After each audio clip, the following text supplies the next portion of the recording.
Welcome back to Bold of You to Say. We're back. We bring the heat. Gavin's still in a dorm building. He's made the choice to piss everyone off. And I if respect I get that. a complaint, it's gonna be the first time I've spoken to anyone in this hall. Yeah, you're gonna have to bring them 2 weeks. a cardboard box full of loose Coronas. I'm literally gonna deny and deflect any accusations. Yeah, you're gonna have to tell them we in fact do not bring the heat. I don't know what you've heard. When in reality, we do bring the heat. Honestly, we bring an unprecedented amount of heat. You know, this is how I'm gonna bring up the audience count. They're gonna be like, "Why did you shout that?" And I'd be like, "Just look up Bold of You to Say on YouTube." Yeah. And leave a comment, and I'll let you know. I'm not trying to flex or anything, but our last episode got 185 views. Yeah. Anyway, like and subscribe and comment, all that stuff. Share the show with a friend, blah, blah, blah. You get the drill. Especially you, Joe Biden. Yeah, we talked about Dark Brandon in this episode. Talked about just, like, the weirdly good things Joe Biden has been doing, which, like, have been surprising to me, at least. Just, like, good things. Like, just good things. Apparently, the government can do good things. This is the first I've heard of this crazy radical idea. Yeah. And we talked about Twilight, the third one, the Eclipse, the one where the sun's blocked out or whatever. The worst Twilight movie so far, I would say. So, you want to skip around, skip us to a certain topic, do that if you want. Can't wait to get to a certain topic. Whatever, I guess. Do it if you want. At a random point in this video, we read off our credit card numbers. So you might want to listen to the whole show. You might want to listen to the whole thing. Yeah, we did give away $10,000 in crypto. So you want to listen so you can, grab that. By now it could grow to as much as $9,000 in crypto. I'm not going to say we're going to give you $10,000, but I'm going to say you could get $10,000. There is a chance. This show. There is a chance. There is at least a 0% chance. Yeah. Yeah. Can't. Yeah. I mean, mathematically, that is a true statement. Yeah, it was. Anyway, let's jump into it. So I want to start with a brief PSA. I don't know if you've seen anything about this. I only found out about it last night. So this was sent to me. I didn't stumble across it organically, but apparently one of the the newest dumb trend is cooking chicken marinated in NyQuil. I saw that. I think, was it on Snapchat? I don't know why I use Snapchat's fucking whatever, but yeah, I don't like it. It's dumb. It's so bad. It's not even good stuff. It's mostly just what do you think about this person? And I'm like, I don't care. Well, it's because it's made for middle schoolers and high schoolers, I'd say, it's too. Snapchat. True. Yeah, but yeah, apparently people are marinating chicken in NyQuil and then cooking that. I can't imagine it tasting very good. No, I would imagine it's some drug thing, right? It's gotta be that, but I don't see how that's the best way to do it. I get some people mix it with vodka. I get some people take NyQuil recreationally, right? To get high or whatever. But there's gotta be simpler ways to do it. So I know I just said mix NyQuil with vodka. Don't actually do that. Yeah, don't do that. I would like to very much cover my ass here. Don't do that. That's dumb. But it seems like maybe make Jell-O. That seems like or just drink immensely it. Better thing. Just take it the way God intended. It comes in a bottle and everything. Because you and I both know, being very religious men, that God made, Adam, Eve, and NyQuil in that order. Yeah, those are the three genders. Those are the three gender. I identify as NyQuil. But yeah, I'll have an article from TMZ linked about this in the description if you want to read more about it. But I just want to use my platform to say, don't do that. Don't do that. If you're thinking about doing that, don't. And I'm pretty sure NyQuil has like alcohol, like amount of alcohol in it.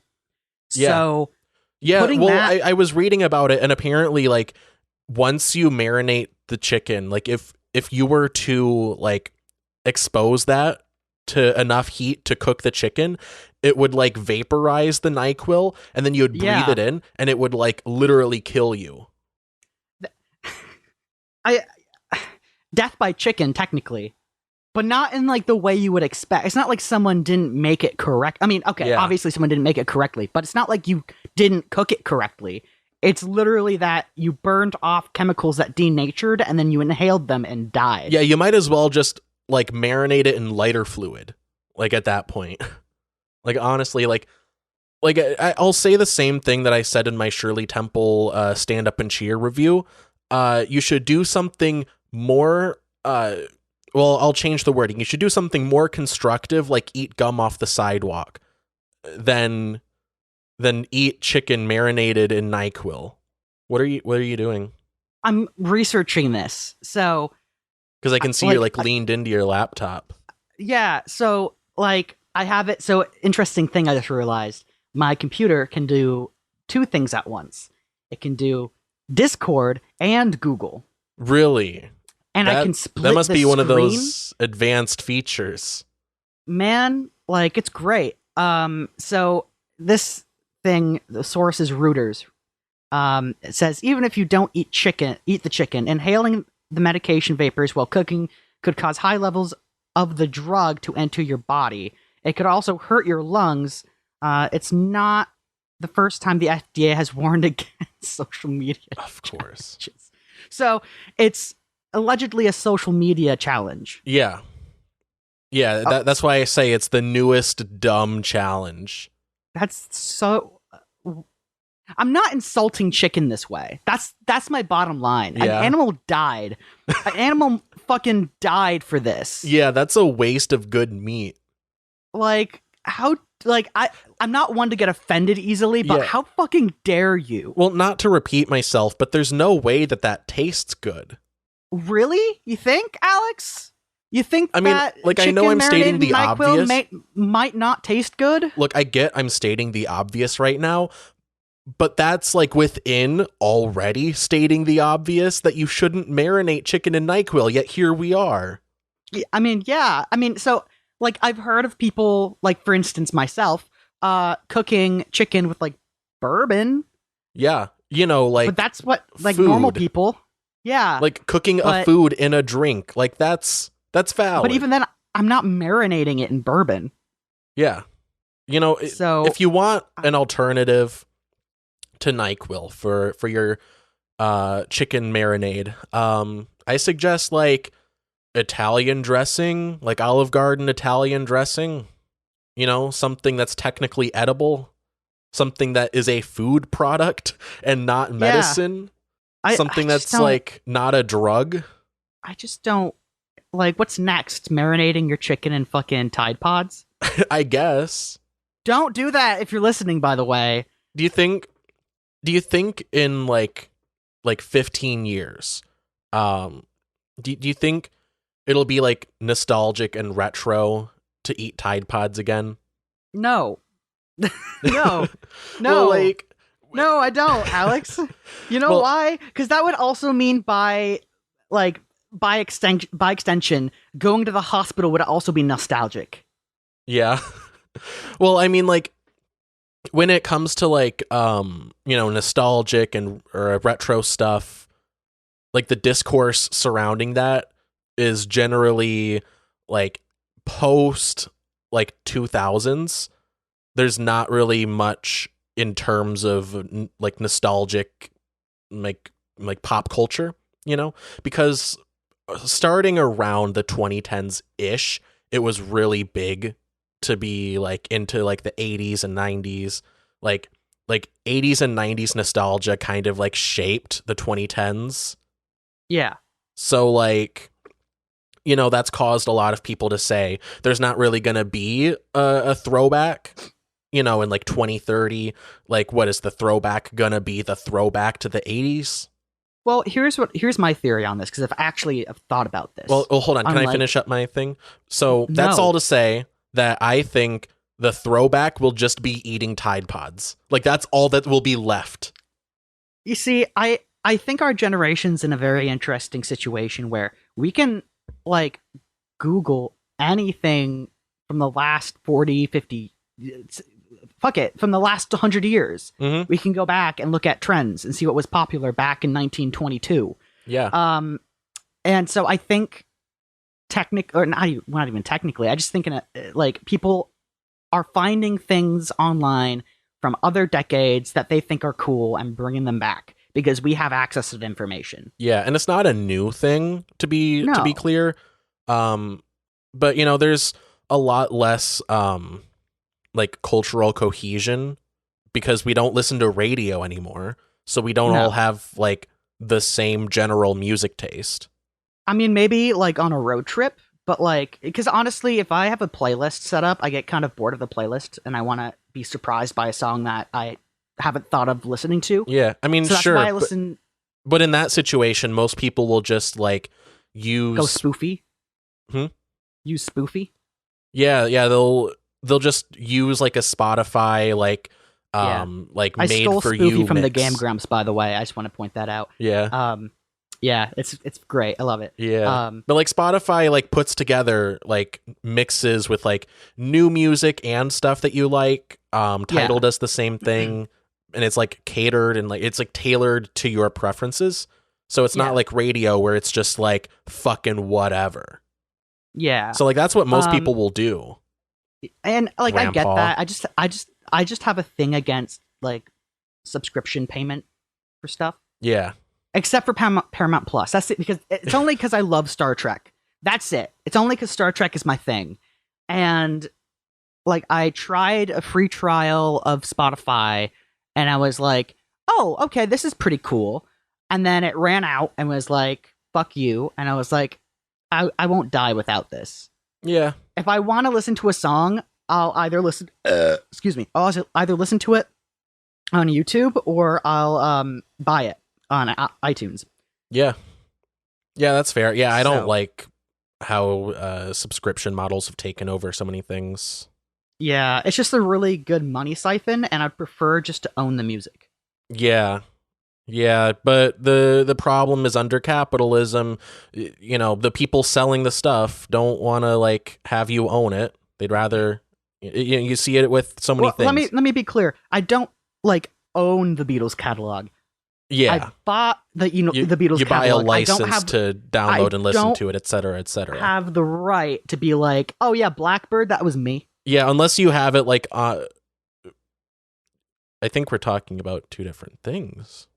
Oh, I mean, like, and I can't like go to an event and play Beatles music. Yeah, you don't have the rights. Consent. That would be I don't have the more. rights to it and make. I don't. Let me also be clear. I don't have the rights to make money off of it. I can play it in public. But if I'm making money off of it, that's where there's an issue. Yeah. But no, what I mean is like, they don't want to sell you, like they don't want you to buy something from them. They want you to like rent something, which is basically what a subscription is. You're renting it for the month. And you see that with like Adobe products and like Microsoft Office. You used to be able to just buy it outright. Microsoft Office used to come with Windows, but now it's like an annual subscription. But anyway, don't marinate chicken in NyQuil and cook it. Moral of the story, don't marinate. Don't marinate chicken in NyQuil. I think that's a fair statement. Yeah, if you want an alternative, use Italian dressing, use fucking, I don't know, Thousand Island dressing, whatever thing you like, marinate it in that. Marinate it in ketchup for all I care. That'll be better than NyQuil. I love how back in the 50s and 60s, they were like, wow, by the 2020s, we'll have flying cars, cure for cancer, unified world, end of hunger. And I'm like, nah, bitch, I'm marinating chicken in NyQuil to potentially maybe get high, or I could die. Yeah, I don't even... Hold on, I'm going to scan through the article real quick. I'm going to see if I can find just a reason. Just anything? Just any reason? Any cause. So this is from the article. It sounds as disgusting as it is dangerous. Quote unquote sleepy chicken is what it's called. Some people say it helps with cold symptoms, just take the NyQuil.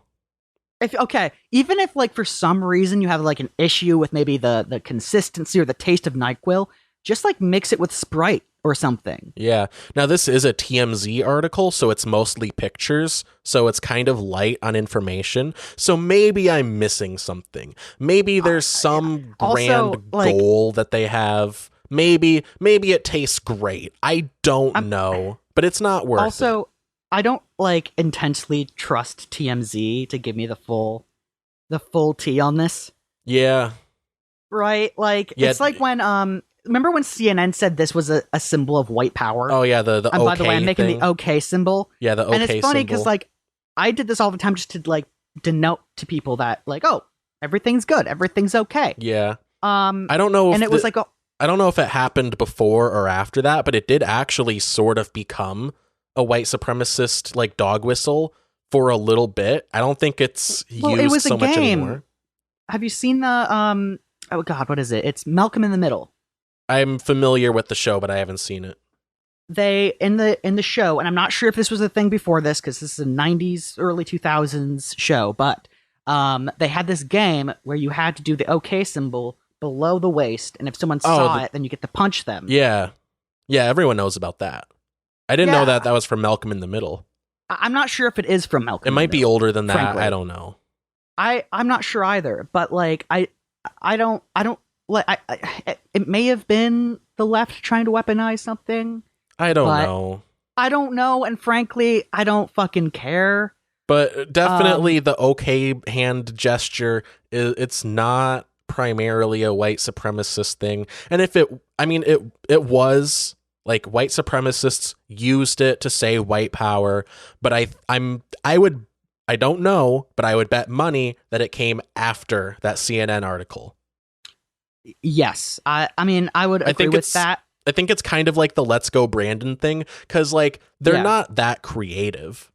Like they only take stuff that like other people have like made up, like the white power thing or like the Let's Go Brandon thing.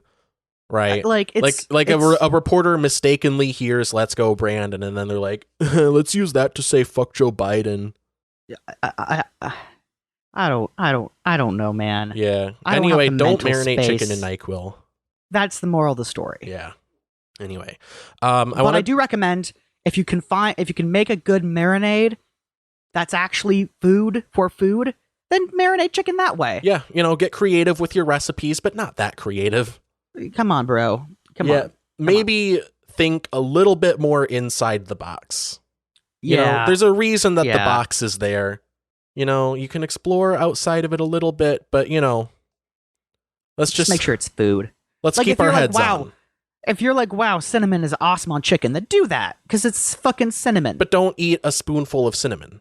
Yeah, a spoonful of cinnamon does not make the medicine go down. It does. It really doesn't. It does quite the opposite. It really doesn't. Actually, in fact, yes. Yeah, I would say so. It also will, if you inhale it, it will coat your lungs and kill you. Yeah, you will die. Like it is. You will, in fact, extremely dangerous. Yeah. Also hydrophobic. So. Yeah. Shit. Yeah. Anyway, I want to talk about this article from Forbes. I saw it mentioned in a TikTok earlier, and like it's actually like a pretty substantive, interesting article. It's from Forbes. The headline is "Can Employee Ownership Save Capitalism?" And it is an article sort of exploring a different kind of business model, one where instead of having like a single owner at the top or like a group of a small group of shareholders. Yeah. Like a board of directors that just owns everything. Yeah, instead of having like one person or a small group of people at the top who own the company and reap all of the profits, instead of that model, this one is centered around employees having the ownership and sharing the ownership, and you basically have a higher like stake in the company the more you contribute. Something along the lines of from each according to their ability. Yeah, something along those lines. Yeah, and the idea is that the way that things are is not sustainable. Like we are facing economic collapse if we don't, basically change a lot of the ways that we do things. Hey, Alex, you're forgetting. If because we've faced economic collapse before, we just need to get into another war. Yeah, of course. We need what's the term that I'm thinking of? A government bailout? Or I don't know, like a military industrial complex, which is kept running by the government spending money and pumping it into the industry. And Wall Street would have collapsed a long time ago had the government not pumped a bunch of money into it, a bunch of public funds. Ooh. Yeah. It's almost like the government accumulated wealth from the people, right? Bear with me. Mm-hmm. And then they took that wealth, liquid wealth. They took from each according to their ability, parentheses, to pay, in terms of taxes, and then gave to corporations and military contractors. To each according to their need or want / greed. I actually watched the Knowing Better video about like the bailout, about the recession, and like, do I inherently disagree with how like we had to solve the situation? Yeah, I do. I don't think it was right. Compared to the alternatives, was it better? Oh yeah. Yeah. No, that is true. That is true. It simultaneously, it's a bad thing that we did that, and also it would have been worse if we didn't. Yeah. It's kind of a lose-lose situation. Which is unfortunate. I think that there should have been like a stipulation that like the government saying like, hey, we're going to give you taxpayer money, and listen, look at me, give me your eyes. You are going to do with this money what we tell you to do with this money. Yeah. I mean, at that point, why not just nationalize these institutions? Well, because that's just not how we work. Because we don't. Because it's not the way that it is, so it can't be. Well, the government doesn't produce anything. But why not? It could. But anyway, I want to get back to the core of this article. Sorry. So basically, the way that we're doing things now under capitalism isn't really working. We're having a lot of, wealth disparity. Money is essentially being siphoned away from the working class and towards a small group of owners. The people that own the means of production, the essential services that keep the world running, basically. Yeah. So, this article lays out how in the traditional American business model, you work for a company and you get whatever amount per hour, and you don't really have the ability to save a bunch of money. You can't really, have a sizable retirement fund unless you're lucky enough to have like a 401k or something like that, which a lot of people don't. A lot of people just don't have that. It's funny about 401ks too, because like it used to be just like pensions. Pensions were the thing. Mm-hmm. And then companies were like, I don't want to spend so much money on people. How about I put all this money into the fucking market? Yeah. And we'll see what happens. Yeah, it's all based on gambling. I mean, in a very it's technically in a literal sense, it is centered around gambling.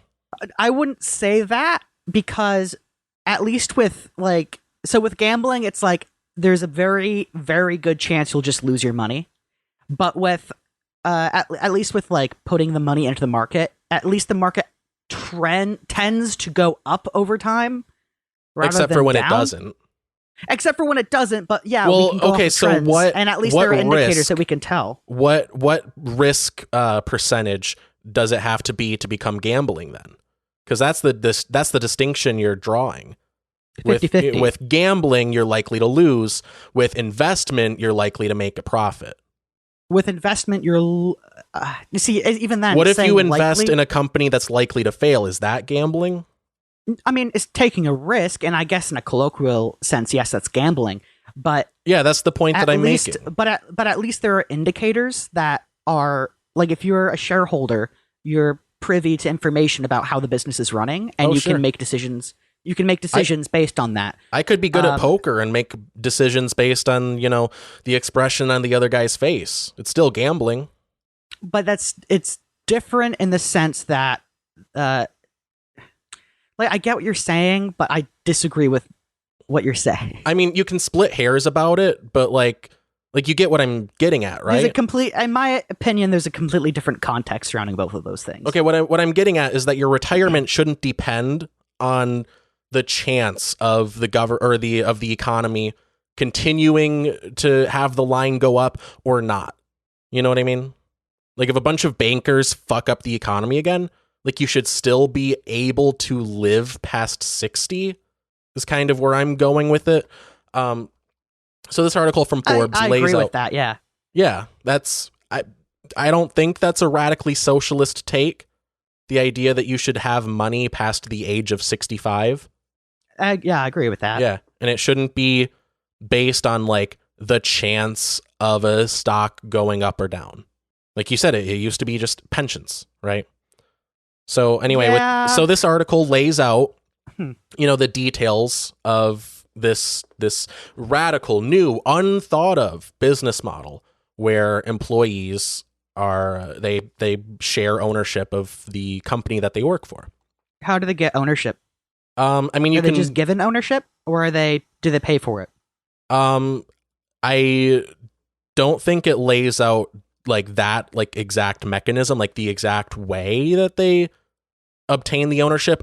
It seems to me that they like collectively sort of buy out the company from whatever owner.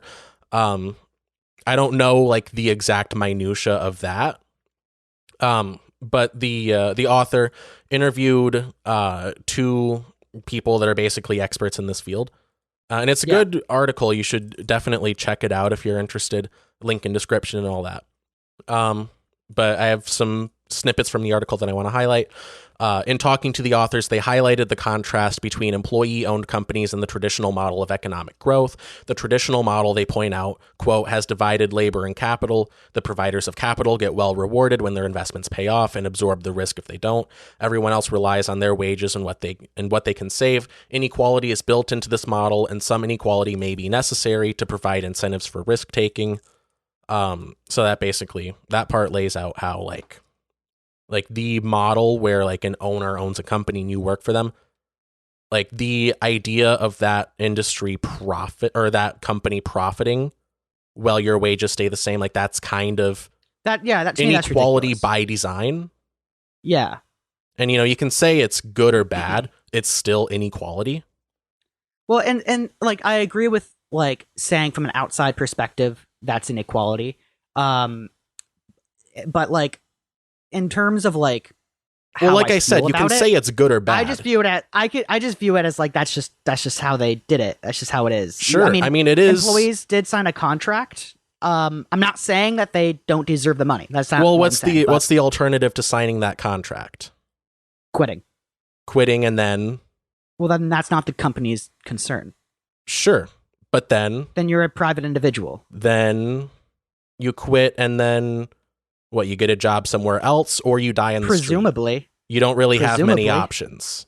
So you kind of have to sign a contract with some employer and they probably use this model. The cool thing is this model isn't something that has to be built within a company because... and that's the point of this article.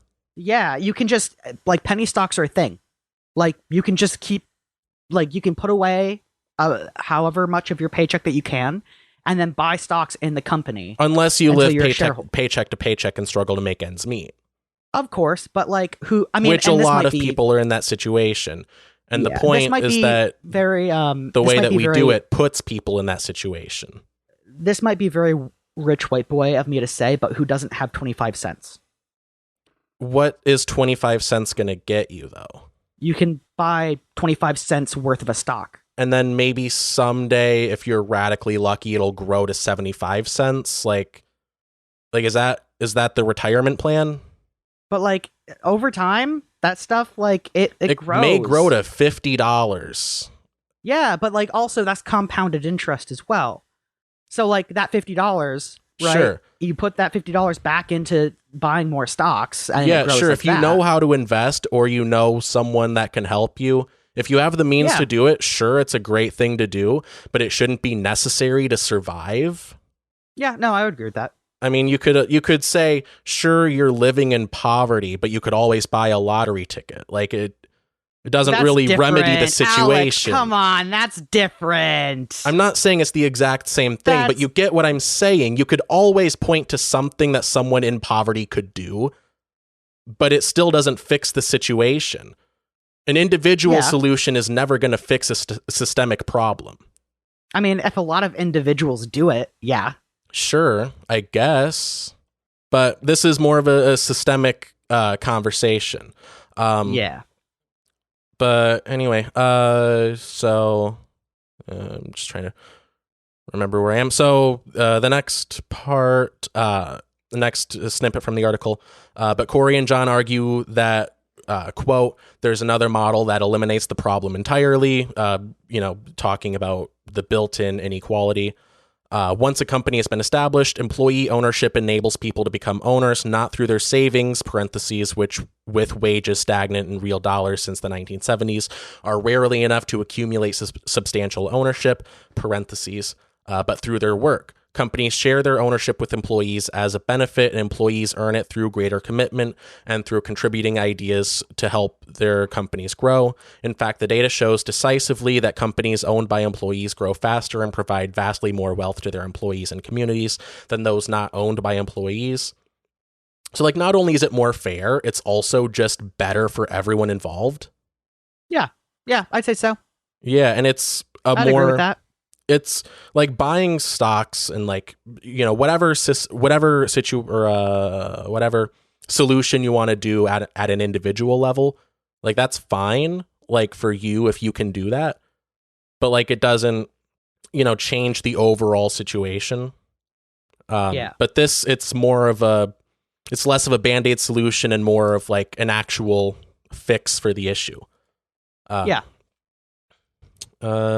This is okay, so this next quote is, by the way, this is like a transcript from an interview. So the author asked these two people that he was talking to, these experts, to sort of compare and contrast something like Walmart, which has that traditional model where it's like the owner on the top and the workers on the bottom, to something like Publix, which is 80% owned by employees. So they said, if Walmart employees had the same kind of ownership that Publix employees do, the Walton family would still be quite wealthy, but the employees at Walmart would be too. Rather than all that wealth, more than the GNP of most countries, going to one family, it would be shared more broadly, leading to stronger communities and more economically secure workforces. We might even see more of the kind of love for the company that Publix customers and employees are famous for. So it breeds not only better economic outcomes, but also just a better image. Because like everyone kind of hates Walmart. Like they don't they like cheaper stuff. But like anyone that has an opinion on Walmart when it comes to like that kind of stuff, it's never positive. I equate like shopping at Walmart to like buying a pack of cigarettes. Like, I mean, I don't smoke, but if I did, I would be like, I disagree with this purchase, but I'll do it. Yeah. Yeah. Right? It's like I'm doing this because I have to. Maybe not have to, because I'm but in like college. The alternative in the case of the cigarettes metaphor is I go through withdrawals, and the alternative with Walmart is I spend more money, but I feel a little bit better about myself. And I get hungry sometimes, and Walmart has cheap food. Yeah. Yeah, and I mean, besides, like, unless you have something like Publix in your area, like, your alternative is just Walmart, but by a different name. Yeah. Well, and the cool thing about this system that I like is it makes, like, for instance, if your workforce owns most of the company, you're going to be a lot more concerned about your shareholders. Yeah. Because you are the shareholder. You are the shareholders, and it will force companies to be more honest with their employees, and it would force just companies to be more honest in general. Yeah. Every Walmart employee hates Walmart. Hates their life. Yeah. Yeah. Yeah. They're like, fucking place, fucking, I hate these hours. I hate this pay. I hate that I have to buy penny stocks. I hate all of it. But like, if you have like a stake in the company's success, like you kind of care. Like you're like, okay, I'm going to actually greet these customers. Yeah. And you're like, I want these shelves to be stocked because every time an item is sold, sale, I get a little bit. I get a cut. Yeah, my share grows in wealth. Yeah. As opposed to now where it's like, you know, if you're a Walmart employee and you have to, let's say, stock the shelves, right? It's like, yeah, I could stock the shelves, but who gives a shit? That requires effort. I get paid the same terrible amount per hour if I go out and do that, or if I just sit in my ass. Like, yeah. It doesn't matter unless you have like a gun to your head, like Amazon employees, and you're like rated on your efficiency. Yeah, and it's like really you don't give a shit Amazon. about getting it done in a timely manner. Well, it's really sad about Amazon because you get like actual fit people, like fit adults who are healthy, who go to work for Amazon, and within like 6 to 8 months, their knees are shot. Yeah, that job just ruins you. It fucking ruins you. Seemingly more than other warehouse jobs, which is crazy. Yeah, well, because they have like the equivalent of an airport for their fucking. That's true. Yeah, they have like multi-mile wide facilities. Yeah, so like with like you're a single bathroom, 8 to 10 miles a day. Yeah. For 5 days straight. Yeah. Sometimes even a week straight. And you have to walk like 2 miles to the bathroom and you have 8 seconds to do it. Oh, and your lunch is only a half hour. Yeah. But also you have to walk an hour to the break room. You have to walk 1.4 miles to the break room. Yeah. By the way, I forget what it was a video about logical fallacies from this guy on YouTube. He was talking about a Joe Rogan segment with Ben Shapiro going over logical fallacies. But Mr. Beat. Yeah, that's the guy. He's good. I like him. Yeah. I liked the video, but he was talking about, he mentioned billionaires, and this is like a complete aside, like this doesn't have to do with the article, but he described Jeff Bezos as on the left, and I thought that was hilarious. Like, I don't know much about his politics beyond the fact that he's the owner of Amazon.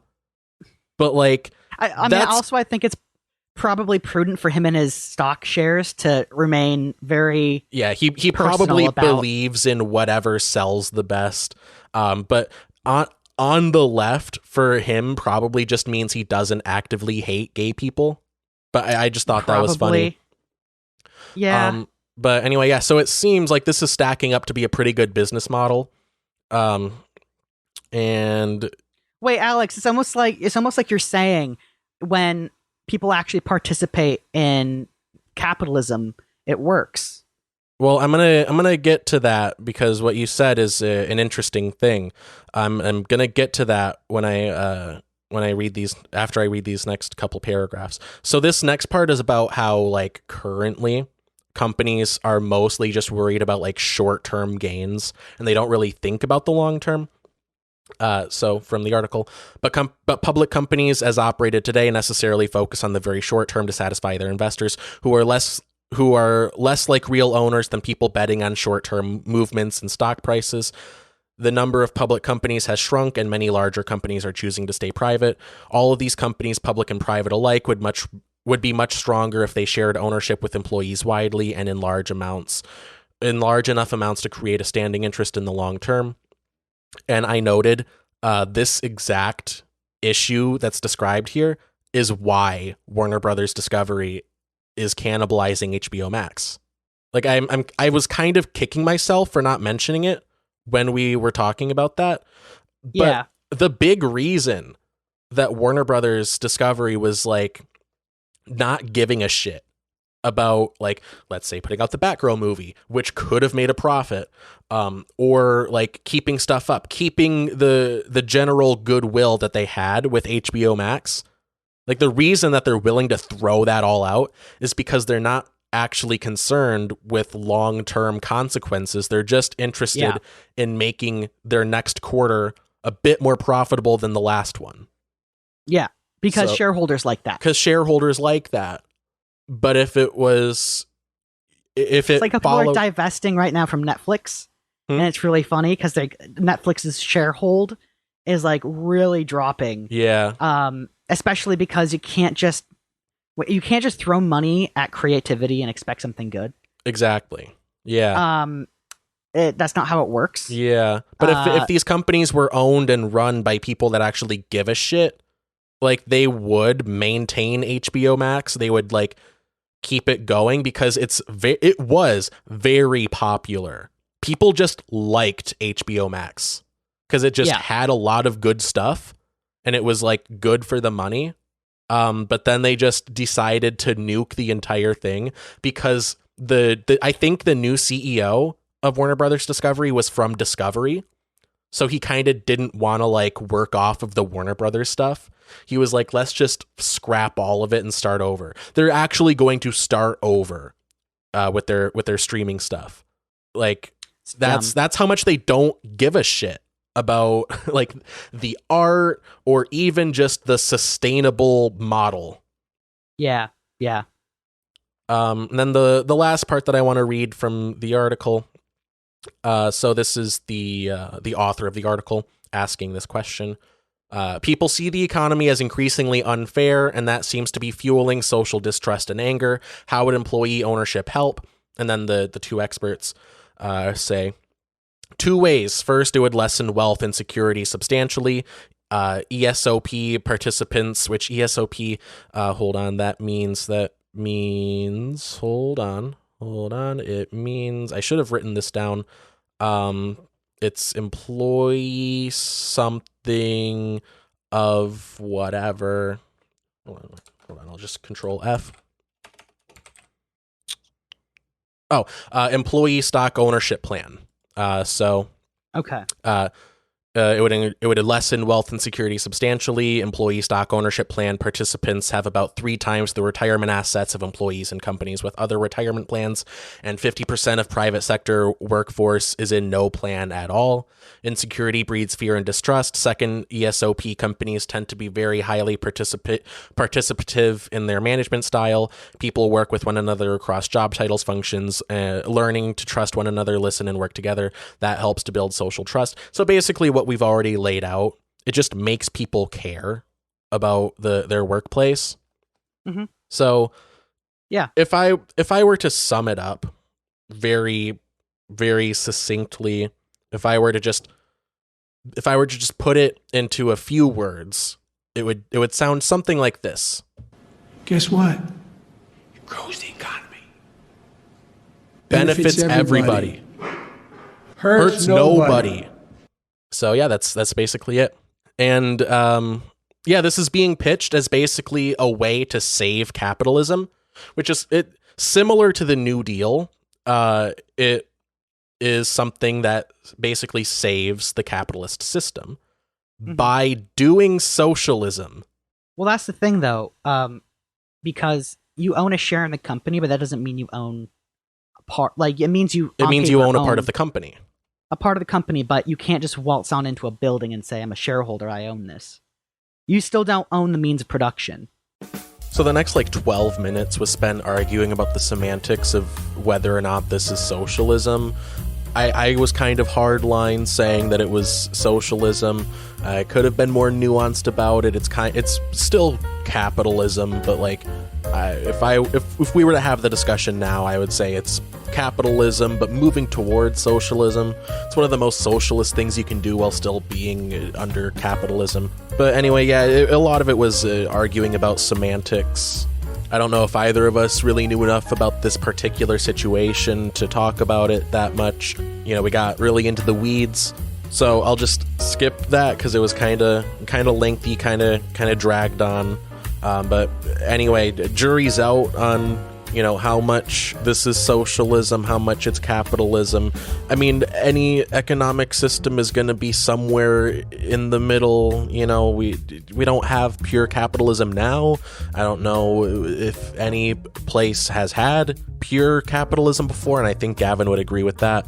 But yeah, I'm kind of skipping ahead a little bit for time and content. So sorry. Anyway, the point that I want to make is this is a good thing. I agree with it. This is a good thing. It's a good business model. I mean, good in the sense that it is beneficial to the people everyone involved. Yeah. In economics, good can often mean profitable, which it might be more profitable to the owner, the singular owner. You know, like if you're the Walton family, like it is technically more profitable and therefore good in economic terms to stay privately owned. Yeah. But if it's owned by the workers, you know, it's better. It's more good in the sense that more people benefit and less people fall through the cracks. And like, if you're working there, you're not going to be living in poverty. And that's good. And this article is a great way. It does a great job of like conveying the message, because it does put it all in a capitalist framework. Because like when you say like, yeah, we should do socialism, most people think like, oh, so like we should have the government own everything. And, you know, socialism is when Venezuela and no iPhone. Like that's what most like normies think. Like socialism is when no iPhone, and the less iPhone you have, the more socialism you're doing. Like that's the way that most people think about it. But if you put it in this perspective of like, you know, talking about like quarterly growth or whatever the fuck, like if you frame it in the right way, it's like what I've been saying. If you take left-wing issues and frame them in like a neutral way or like in a capitalist kind of way, most people agree with them. And that's my basic thesis with this segment. You own the original. Yeah, you own the original. You own the original Walmart. Yo, can I... Okay. Look, this is already outdated. Like, what am I doing with part ownership of a company? Like, what does that mean? I should own a digital representation of a PNG of a Walmart building. Yeah. That's worth more. That's more publicly beneficial. Meanwhile, it's burning down the Amazon. Not the Amazon that I would want to burn down. The Amazon, the rainforest. Oh shit. Oops. Wrong Amazon. Oops, NFT moment. Anyway, God, this is going to be like a 3-hour episode. So I want to talk a bit about Dark Brandon. I've been teasing this. So Joe Brandon, President Brandon, has been a very interesting figure to me lately. I love it. Yeah, ever since, so great. Even before he was elected, I love it. I was saying, like, yeah, he's not going to do anything. He even said himself, nothing will fundamentally change. He's not going to do anything to actually solve these systemic problems because there's too many people making money off of them and then giving him campaign contributions. Like, that's just how our political system works. So, well, I mean, he did reinvest a lot of taxpayer money into the IRS so that they can re-up their technology and ability to tax people. I will get to that because that is kind of what made me take a turn and like actually start to like Joe Biden. Yeah. Like I didn't expect anything like that. Yeah. So, you know, he has basically done the bare minimum up to like the more recent months, like more recent events. So, first I want to touch on his social media presence a little bit. I don't know if you have the show notes doc open, but it's the first, it'll be on the second page. After? Social media presence before versus after? Yeah, if you look at these two links, the before link, I have an older tweet from April. President Biden said, in America, healthcare should be a right, not a privilege. That's from April 5th. And like, he was tweeting a lot of stuff like this, a lot of like vague sentiment, like college shouldn't be as expensive as it is. But everyone is like, well, I mean, I have this linked from Brandon on Twitter at BRNDXQ. I don't know how that's supposed to be pronounced, but he said very famously, my brother in Christ, you are literally the president. Like everyone's general reaction was like, what are you doing? Just tweeting about this stuff. You should be actually fighting for it. But he wasn't doing that at the time. So, everyone was like, yeah, whatever. He's tweeting like he's really old. He's generally saying good things that we agree with. It's like when your grandpa says something racist on Twitter. I mean, kind of. It's like just he's old. Yeah, I mean, at least these are good things. Like, he's saying good things. He's saying, like, vaguely good. He's giving good sentiment, generally. But he's not really doing anything to enact it. It's like when someone says thoughts and prayers. Yeah. Yeah. That's more of an apt description. It's like when he's like, hey, thoughts and prayers. Well, it's like the bit that we did last week where it was like, yeah, if I could speak on behalf of America, I'd be like, damn. Shit. That's basically what his presidency was. Yeah. He was like, shit. Student loans? Goddamn. Holy shit. Shit. Someone should do something about that. Man, this is getting out of control. I think that someone should probably someone should run for president and say that they're going to fix these issues. Yeah.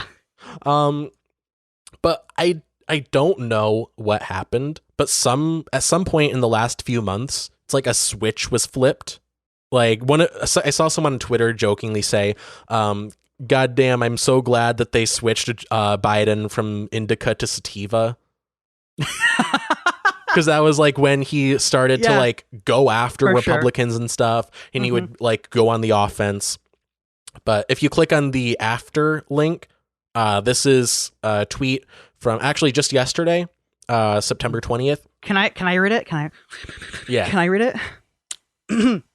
There's too much dark money flowing in the shadows of our politics. Kind of sounds like you're doing a Nicolas Cage impression. I could do a There's pretty too much good dark Nicolas money Cage. flowing in the shadows of our politics. The Disclose Act ensures groups that run issue ads to influence elections will have to disclose contributions over $10,000, and any foreign entities would be banned from making any contributions for these ads. Yeah, so that's a way better tweet because he's actually pointing to something concrete that he is doing. But also, I feel like a lot of people read this and were like, "Wait, shit, what? They were allowed to do that?" Yeah. What? They didn't have to disclose how much. Wait, what? Yeah, China could have easily terrible China and campaign Russia finance laws. Could have totally just bought ads to send to the United States. Yeah, we have codified corruption in this country. It is horrible. But if this was like April Joe Biden, he'd be like, yeah, someone should do something about all this dark money. Like someone should call the president. But now he's like, yeah, this is the act that we are trying to get done. And if the Republicans out there vote against it, I want you to go to their house and protest. Yeah. He's not saying that, but like he's actually going on the offense and he's pointing to concrete substantive actions. I have a theory on why he's becoming more outgoing. Yeah. It's because they switched him to sativa. Well, that. And so since the Mar-a-Lago raid on Trump, Trump's whole polling numbers among just Republicans has been going down pretty quickly. And Joe Biden being a Democrat, who famously won against Donald Trump in 2020. Yeah, what a baller move, by the way. That was pretty cool. Yeah. By the way, I want to clarify. I want to clarify something. Joe Biden won the 2020 presidential election. Now, the reason I say that, I think I know what you're going to say. The reason I say that is I started uploading this show to YouTube again, which, by the way, subscribe if you want, I guess. And I woke up this morning to a notification saying that our episode Lizzie's in a Box was taken down due to a community guidelines violation regarding election misinformation because we talked about Tucker Carlson. She's a monarch! She wasn't elected! We talked about Tucker Carlson talking about the election and how he said that it was the S word. But I did end up appealing it, and it did work out. Like it's up again, and we're not in trouble anymore. But I just want to clarify, if the AI that's running YouTube is listening right now, Joe Biden won the 2020 presidential election. That's a fact. That is a fact. That's just what happened. That's just in fact what happened. But anyway, since I think Biden was, before the raid, was trying to at least trying to reach across the aisle to Republicans, even if it meant being a bit more timid about his language that he says and stuff. And since we're kind of seeing the downfall of the Trumpism that's going on at the moment after the Mar-a-Lago raid, and since Trump is being like sued by a lot of people. Yeah, he is in the middle of a lot of pending lawsuits. He is in holy shit. He's in some shit. Most shit than a lot of people will ever be in their lifetime. Yeah, like, and I wouldn't say it's great, but like it's funny because he's a former president. He's the former president, and he is in more legal trouble than your entire bloodline, probably. Yeah. Anyway, but now that Biden kind of sees that the tide is shifting away from Trump, he's seeing not only the ability to be more outspoken about his policies, but also he's more able to show an alternative to people who are getting turned off by Trump. Yeah. Yeah, it's an interesting time. Right? And to be like, hey, this isn't just Democrat or Republican policy. This is just policy that works. Yeah. And also a lot of people, like I'd say most Democratic voters at least, but I would go as far as to say possibly most voters or most of the American public are just tired of standard politicians. You know, the people that point with their thumb like this. You know, people that say things like, my fellow Americans, I think college should be affordable and healthcare should be affordable, but I don't really have any concrete plans to make it affordable or even like something like a free thing, whatever. And I will do the bare minimum to get reelected, and I will do everything to serve my donors. Like, people are just tired of that. People are tired of phony politicians. Going off of that, I think that people are also on both sides of the aisle just getting really tired of the bandwagon of like being Democrat or being Republican. And I think that's something that Biden is at least trying to speak to. Yeah. That it's like, that's what, again, I think I've said it before. There's Democrat, there's Republican, and then there's just legislation that works. Yeah. Yeah. I think I've said this before, but that's why like Bernie Sanders and Donald Trump were both very popular when they were running for the same reason, but like opposite sides of it, where like Trump spoke to people's like emotions, kind of like, I don't want to say emotions because I feel like that kind of belittles it, but he did speak to this like frustration where people were tired of standard politicians and they wanted just something different. On the Republican side, you know, he said like, I'm going to drain the swamp and all that. Right. And that worked on people. Like, even like my mom, who's like, my mom is like generally liberal, but she kind of like, she wasn't like on the Trump train for very long, but she was like, yeah, I like that he's at least not like a standard politician. I like that he, you know, will, you know, he's not like he seems like a person, essentially. But Bernie Sanders spoke to material needs. He was like, This is a problem in America. You know, healthcare is a problem. People are dying because they can't afford to go to the hospital. And I'm going to do something about that. I am going to do everything in my power to pass Medicare for all. And that really, that spoke to a lot of, that resonated. And, you know, it's a shame that he, you know, didn't win the primary, but. Well, I think Bernie Sanders would have had the same issue that Trump kind of had. If you look at the Trump administration, not a whole lot of his initial like aims were actually achieved. Mainly because it was very partisan and very corrupt. And so I think the same. I wouldn't say in terms of corruption, but I think the same thing would go with Bernie. It would be so radical that you wouldn't be able to get anything passed, especially with a Medicare for all. Well, how much do you know about his career in the Senate? It doesn't matter. You still need the House and the Senate to pass it. No, like, listen, what do you... You gotta get... I mean, like, how much do you know about his career in the Senate? Because he is one of the most effective politicians. He's known as the Amendment King because he... That's cool. That's really cool. But if you're president, you're not in the Senate. No, like, listen to what I'm saying. Like, he will, like, I don't want to say reach across the aisle, because that's like, when most Democratic politicians say they want to reach across the aisle, it just means they agree with Republicans. But he actually worked with a lot of Republicans to get good things passed. So he's not seen as like a partisan figure. And that works when you're a senator, right? But when you're president, especially on the Democratic ticket, it's like, hey guys, how about universal, like a Medicare for all plan? The answer is just no from the Republicans. Yeah, and that's when you like start to campaign and sort of, get the bully pulpit on your side. And then the media will spin it.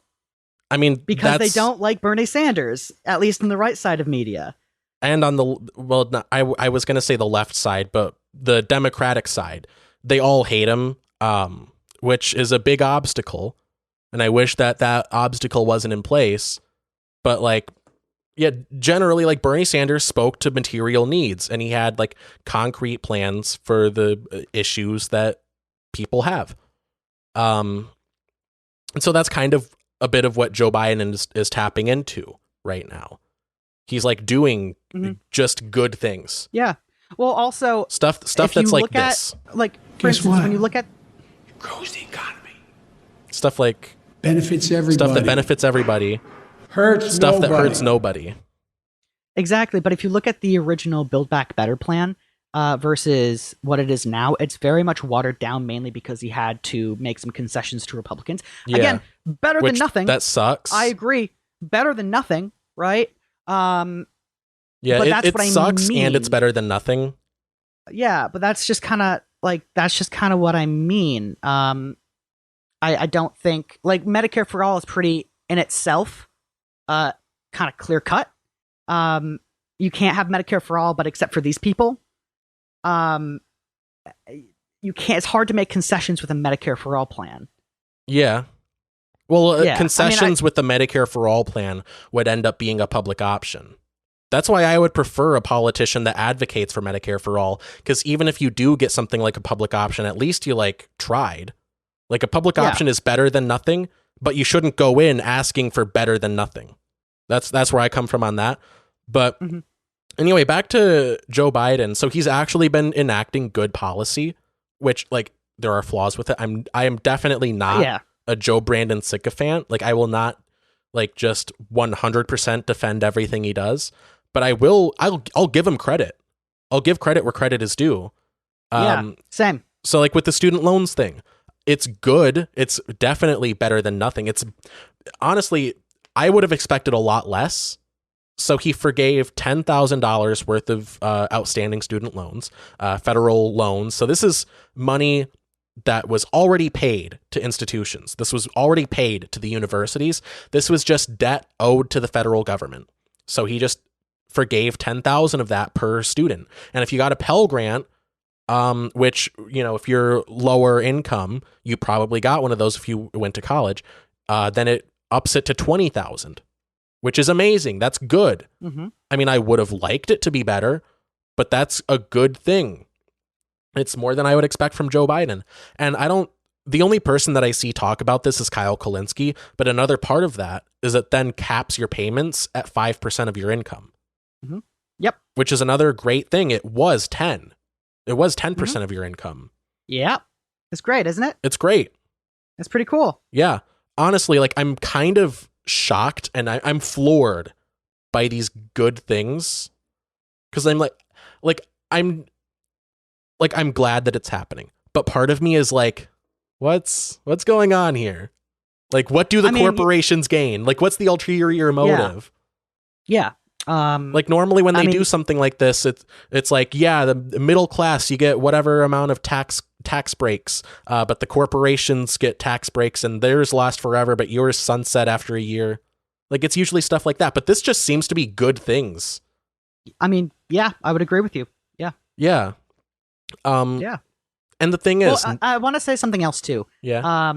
It's not only just like good things, but like the reason it's only 10 grand And the reason it's only capped at 5% of your income is mainly because of the concessions he had to make to the Republican side of Congress.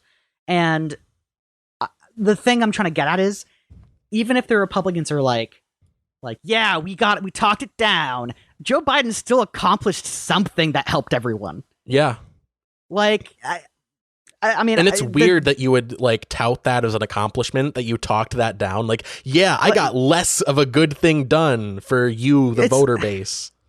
It's great, isn't it? And like, also, I like that Joe Biden also pointed out that he's like, yeah, your senator, or like you'll go to a state to have a little speech, right?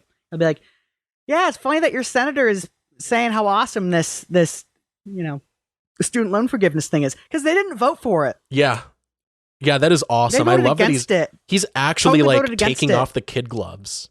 Yeah, and he can do that now because Trump is currently kind of floundering in his approval polls. So the stars have aligned. I wouldn't say aligned, but they're better aligned than they were a year ago. Yeah, like, I don't know if this situation would be the same if Trump was still like a viable candidate. I mean, like, he's still a viable candidate, but not nearly as much. I mean, when the day he left office, I was like, 4 years of not him. But I mean, we could potentially still have another 4. And now I'm like, maybe not. Another 4 years of still doing drone strikes, but now it's okay because they're not outright doing fascism. But like, actually, drone strikes are another thing that have gotten better from what I've heard. Not just drone strikes, buddy. Like, also, like, an insane dude doesn't have a nuclear football. Yeah. It's like, a person with a bit less dementia in control of the United States military, which is it's better. It's good. I don't think, like, I know you're joking. I just don't think Joe Biden has dementia. I don't think he's that bad. Yeah, I don't know. Does he talks slowly? Like, I don't care. He talks a little quiet. I don't care. He got this shit done, bro. I don't know enough to diagnose him with anything, but he doesn't know where he is a lot of the time. You know, I think if he had anything, he has just a really bad case of old. Yeah, it's the same thing that got the Queen. You know, someone spiked her coffee with age. Yeah. I think age is actually a spice too. Oh, I didn't know that. I want to try some now. That's something I can Google. Hold on a second. Yeah, while you're looking up that, I want to make another point. So, like, now that Joe Biden is doing good things, now the media has decided to, like, go after him, like, extra hard. Like, whenever he does something, like, that's bad or not good, they're like, yeah, this is cool, you know, this is how a president should be. But as soon as he does something for the people, it's like, how are you gonna pay for it? This is literally communism. Like they just decide to go after him. Like, it's like their brains are wired the opposite way. Like, every time he does something good, they attack him relentlessly. But if he does something bad, it's like, yeah, that is professionalism. Well, and I think that's what, like, Biden is trying to talk to as well. The fact that it doesn't matter what side of the aisle you're on. What he's trying to do is genuinely a good thing. Yeah. It's a good idea. It's just a good thing. It's just a good thing. And I think Joe Biden is, like, actually just trying to help people. And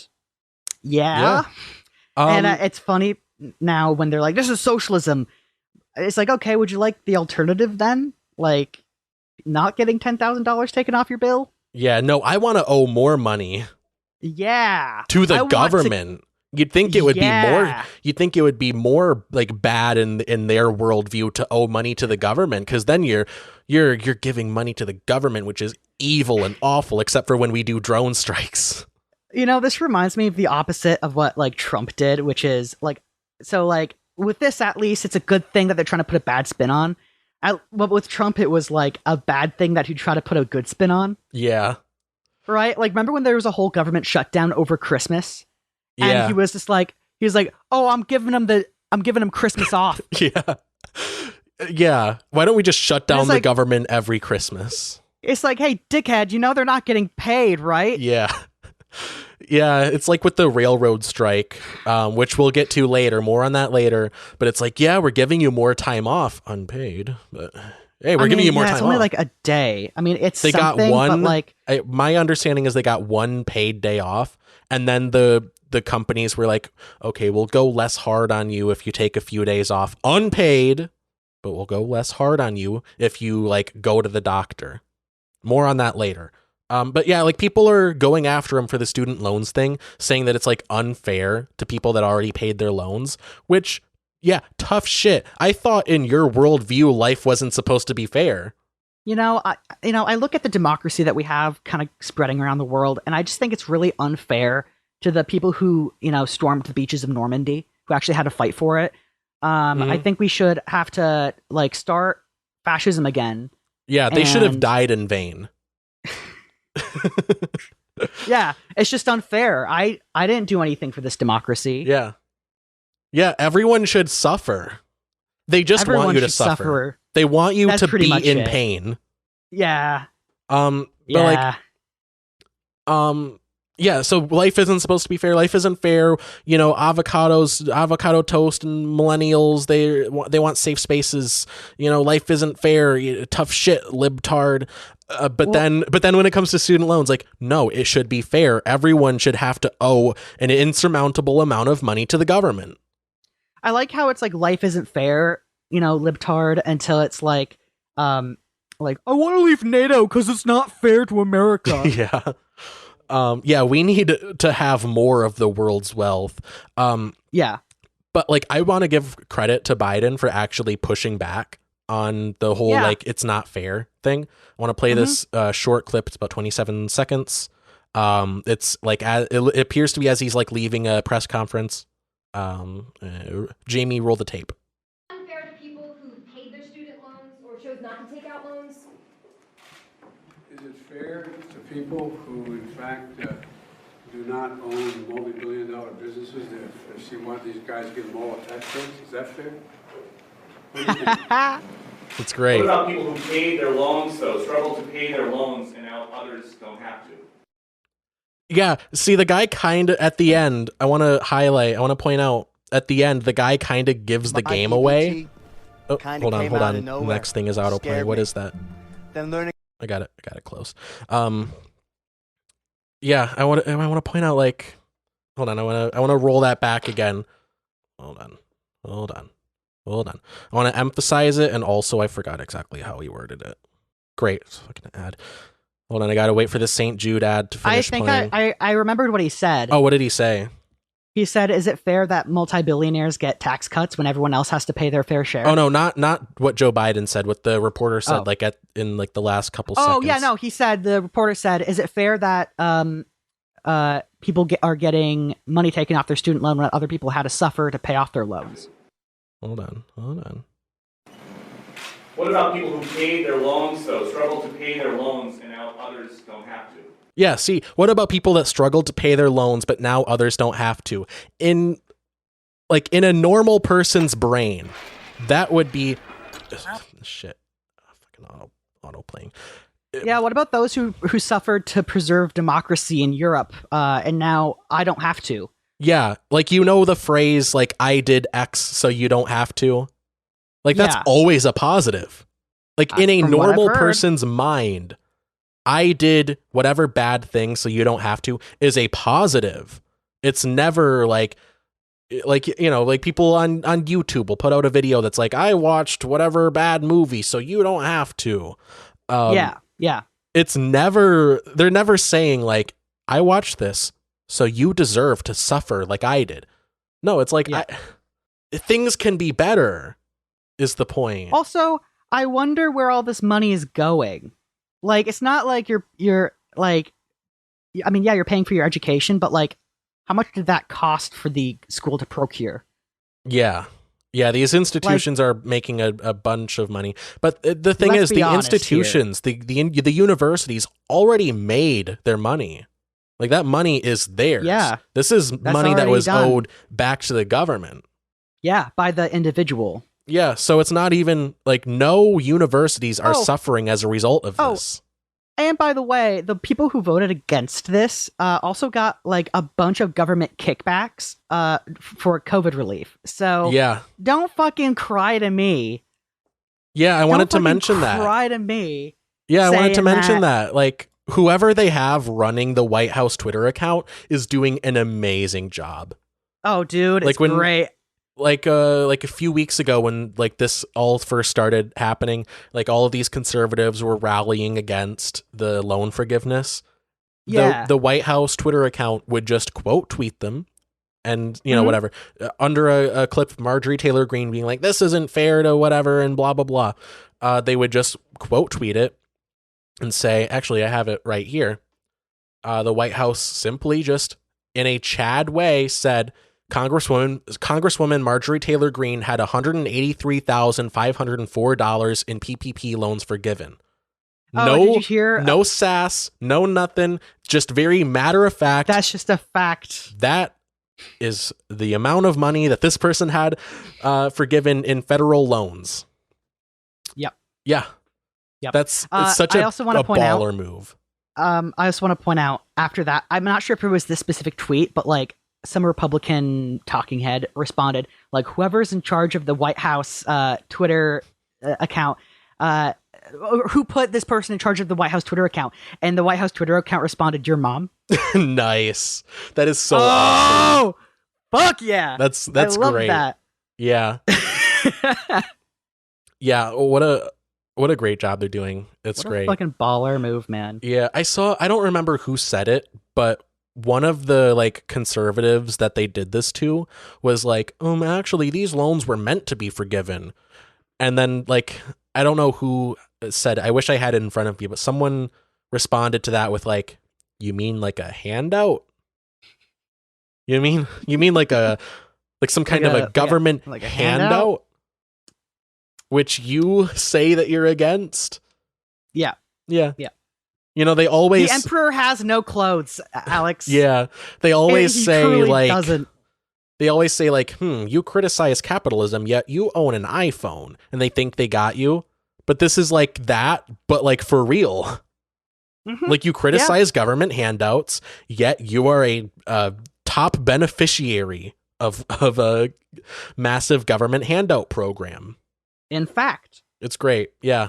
I love it when they just lie and mislead you. It's great. And it's also great because like if you get a handout from the government, like it's that information is fair use for anyone. Yeah. Under the Freedom of Information Act. So like I like how they're like, this is such an invasion of like privacy, and it's like, then don't take the money. You knew what you were getting fucking into. Yeah, don't take public money if you don't want the public to know. This is such an invasion of privacy, but we have to invade. We have to look into Hillary Clinton's emails. Yeah, they're literally like, yeah, we should have gone after Hillary Clinton. I wish I knew. Should someone remind them that was also like going on 7 years ago? Yeah. One of Trump's like sycophants, it might have been Ted Cruz actually, I don't remember, but that's not important. They were like, yeah, we shouldn't go after Donald Trump for the documents thing because Hillary Clinton didn't get in trouble for the crimes that she committed. And like she didn't. The subtext that's there, like they've gone beyond denying that he committed crimes. Now they're just flat out saying, yeah, he committed crimes. Yeah, he shouldn't be prosecuted for them. Come on, guys. He should be considered above the law. We should go back to a monarchy. Had a point. Nixon had a point, though. You know, the president's above the law. Yeah, and that's what a guy. I didn't see the posts, but apparently Trump has been going off on Truth Social saying that he should be like crowned the president, saying like because of whatever thing, because of the stuff that came out with Mark Zuckerberg going on Joe Rogan and saying that the FBI went to Facebook and was like, hey, there's going to be a story that leaks about whatever Hunter Biden's laptop.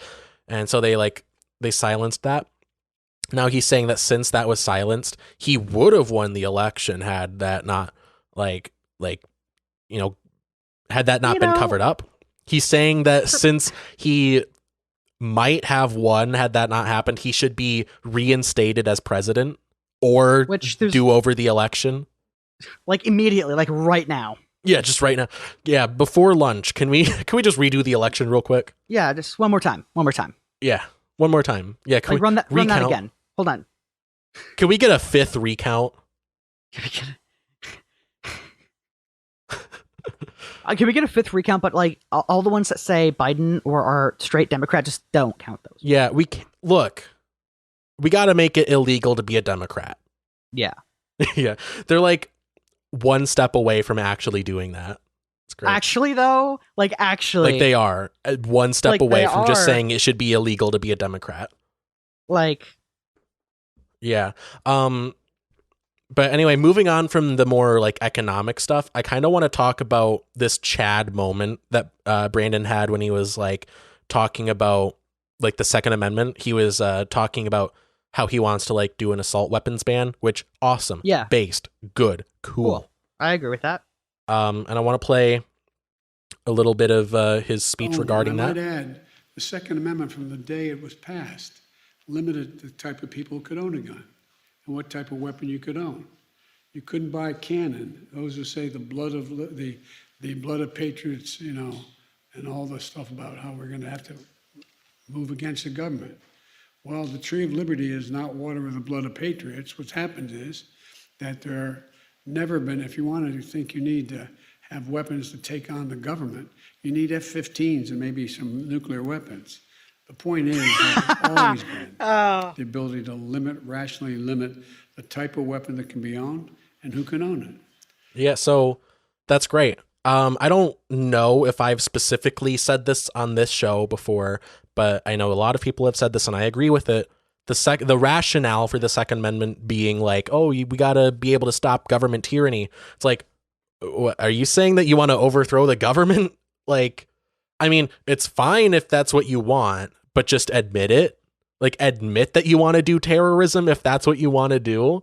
Like, at least just be honest about it. But they hide behind like, oh, we got to stop government tyranny with our guns. So you want to like, you want to do terrorism.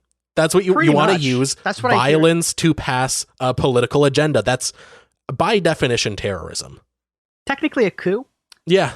Yeah. You want to do at best terrorism, at worst a full on coup d'etat. But that rationale doesn't work. I mean, that wasn't really the rationale for the Second Amendment. It was more so to keep like some kind of military presence. Military. Yeah, but we didn't have a standing army at the time. We didn't have a federal military. Yeah, we didn't have like after the Articles of Confederation, the colonies were kind of like separate but equal. It was except there was very like little federal ability besides minting money. Yeah. Yeah, the government didn't do like a lot of stuff. We didn't have a standing army because like we just didn't have the resources for it. So we would just have to like raise an army whenever whenever a need arose, whenever there was a conflict that required an army. So we'd have people just gather around with their muskets or whatever. Like that's the rationale for it. It's not so you can do more terrorism. We just got done with our terrorism setting up the government. We weren't about to do more of it. Well, and I'm like, to be completely honest, I respect the argument that people have of like, listen, I just like to shoot guns. Yeah, that's fine. Cool. Okay. That's fine. And that is completely compatible with the idea that there should be more regulations, like universal background checks, like magazine size caps. Yeah. Well, like if someone has like an F-15, right? Did I say what's the AR-15? My bad. An AR-15. An F-15, not an F-15 jet. You don't need a bump stock for that. And you could make the argument you don't need to own one as long as you can go to a shooting range and like pay to shoot one. Even like if they have an AR-15 and they're just like, yeah, I just like shooting this, I'd be like, cool. Yeah, that's fine. That's respectable. That's neat. A lot of leftists like guns. That's a really neat hobby, I would say. But like there's a more like if everyone was on that track of like I just like shooting guns, right? There would be an easier way of restricting it by just restricting like actual live ammo. Yeah. Well, a lot of people are like gearheads. They like cars. They like to work on cars, but you still have to have a driver's license to drive a car. You still have to register your vehicle with the state. Yeah, those are two compatible ideas. You can like guns, but still recognize that not everyone should own one. On a slightly off note, too, there's a thing. This isn't really related to guns, but with registration of stuff. There's a thing in the Constitution called full faith and credit, which I think is really cool. Because if you register your car, for instance, in Michigan, and you go to Florida, because of full faith and credit, you don't have to re-register your car in Florida. Yeah. That's cool. So fucking awesome. Because like, isn't that dope? You'd think that you wouldn't have to because you're in the same country. Yeah. Like, what do we have a federal government for if like stuff like that doesn't transfer?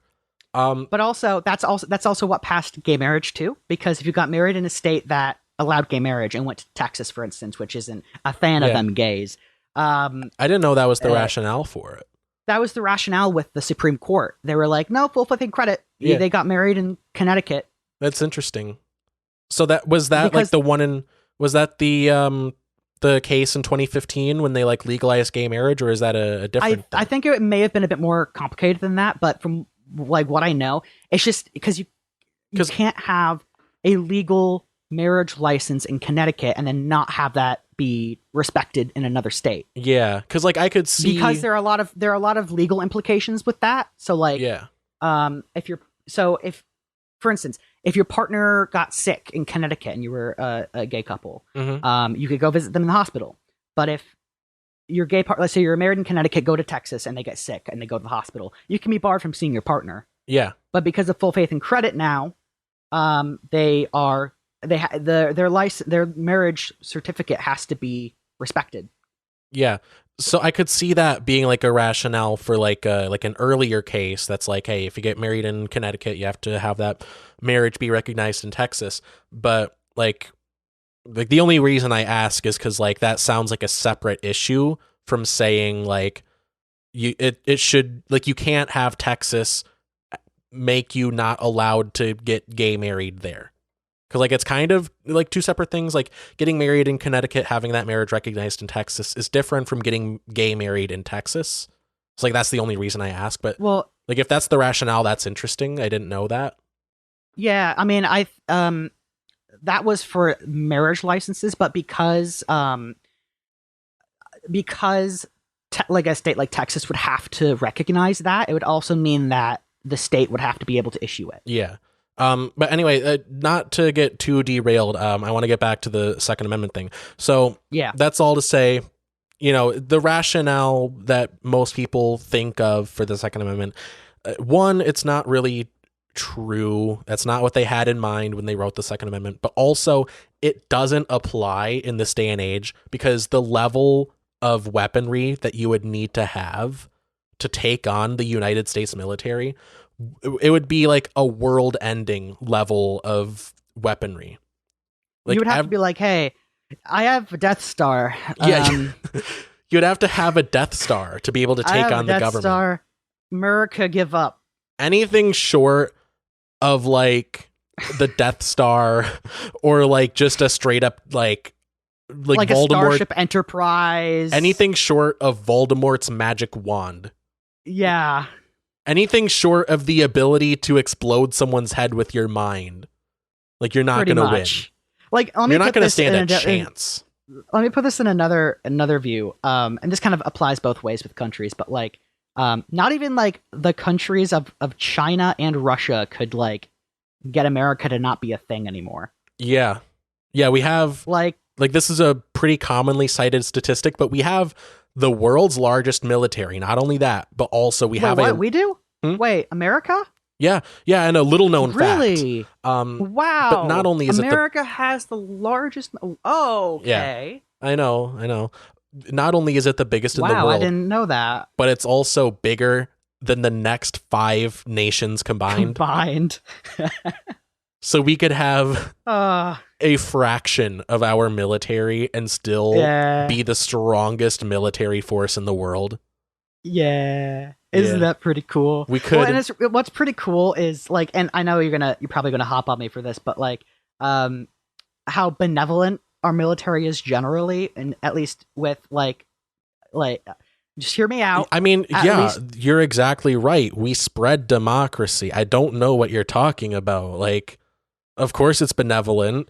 We spread democracy with our missiles and our bombs and our drones. We drop freedom on their heads, man. Come on. You know, the people of Venezuela think that they democratically elected someone, but really, we know better. So what I mean by this is that we don't, we do, but in general, if you are a ship trying to bring some goods and services from Europe through the Suez Canal, I think it's the Suez Canal, right? That's Africa to... I don't know. No, yeah, that's the Suez Canal. Through the Suez Canal, past India to China, let's say. And a pirate ship comes up and they're like, hey, fucking give us your shit. And you radio the U.S. Navy that happens to be patrolling a ways away. Like, they'll help you. Yeah. Yeah, I mean, even if you're not, like, even if you're a French ship, like, the U.S. military will help you. Yeah, well, that's because we don't just do regular, you know, run-of-the-mill military imperialism. We also do economic imperialism, which means if another country's economy suffers, we get less of that. Let me tell you a story, Alex, to completely derail your point there. So there was a ship doing actual legal trade between North Korea and another country that it was sanctioned. It was fine, right? It was like food or something. I don't know what it was, but so they were sailing and they were pretty open about it. They were like, we're just kind of getting from point A to point B back to North Korea, and they got attacked by pirates. And the U.S. military actually fucking stepped in and, I was going to say beat off the pirates. Yeah, they beat them off. I caught myself. To completion. They gave them about this before. Gavin. You want to do a nice little callback? And we haven't done this in a while. They beat them off. They beat off the pirates and gave them a 3, 2, 1. Happy fondue. Ending. Oh, I said fondue. They gave them some fondue and then gave them a happy ending. Fondue. If there are any new listeners, listen to our episode about Iron Man. If you want the origin, and then listen to our episode about Captain America. Yeah. But the U.S. military stepped in. They defeated the pirates. See what I did there? Yeah. They even gave medical aid to the North Koreans that were on the ship too. So like it was like a whole full circle thing. Gave them a rim job and everything. That's great. And so the ship got back to North Korea, and even on the North Korean fucking news, they mentioned like this ship got attacked by pirates. An American Navy ship saved them. These American dogs America. aren't so bad. No, they didn't say that. They didn't say that. Yeah. But anyway, we are getting very derailed. So anyway, the point that I want to make is it's really like, it's not only funny, but it's also correct that Joe Biden is like, yeah, you need a lot more than your little 6-shooter to take on the government, kid. Yeah. Yeah. I mean, honestly, I would say that, like, let's just choose a really bad country like North Korea that's both poor and bad. You would need more power than the North Korean military, which still generally isn't saying a lot. Yeah, I mean, they do put all of their money into their military. Yeah. Like, everyone's starving, but they still have military because they're all starving. Yeah. But anyway, like, even beyond sheer, like, military might, like, let's say you do decide to start, again, a terrorist plot to overthrow the U.S. government. Overthrow the U.S. government. Because that's really what you're threatening when you say, like, I need my guns to fight tyranny. If you do decide to become a terrorist, like, do you think that you're going to still have a bank account? Yeah, no, they're going to freeze that asset. How are you going to buy more ammunition? Are you going to work under the table for cash? No one's going to hire a terrorist. Also, are you going to, like, still maintain a job while you're fighting the government? Are you going to have someone smuggle you ammo? They're going to be implicated. They're going to get marked as a terrorist too. Hey, bro. Also, they'll just kill you. Also, Amazon don't deliver to ISIS. Yeah. As far as I know. And I doubt if you ordered some food on Amazon, they wouldn't deliver if you're a terrorist. Yeah. Yeah, terrorism is generally frowned upon in our economy. And yeah, I'd say so. But also, you know what was the farthest sniper shot ever made? Like really far. It was like 3 miles. Yeah.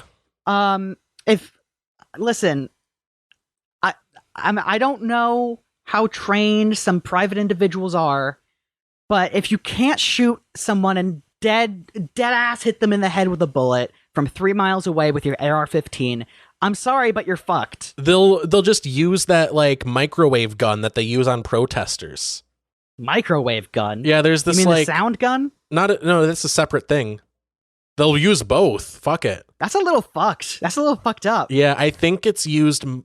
Don't quote me on it because I don't know much about it, but there's this like microwave ray that's used on protests sometimes to like break up crowds, but like it shoots like a little bit of microwaves at you and it like makes your skin all like hot and like irritated. They basically cook you until you go away. That's kind of fucked up. Yeah. So they will freeze your bank account, label you as a public enemy number 1, and then they will microwave you and then they'll kill you. You know what else they could do that would be easier than that? Just like annoy the fucking shit out of you outside your house. Yeah. I mean, so you like can't sleep. I mean, if you're, let's say you're a conservative and you love the Second Amendment and you want to have your guns, and let's just say one day the government does just enough CRT that you're like, that's it. It's fucking over. This is the final turtle straw. Time for Fucking America turtles. to be over. And then you like decide that you're gonna overthrow the government. Do you know how many more of you are out there? Do you know how many more conservatives are out there that love America and will stand outside your house with a gun that you also have? Yeah. Like there are enough people that are like in that conservative mindset and have guns and also love America no matter what. Mm-hmm.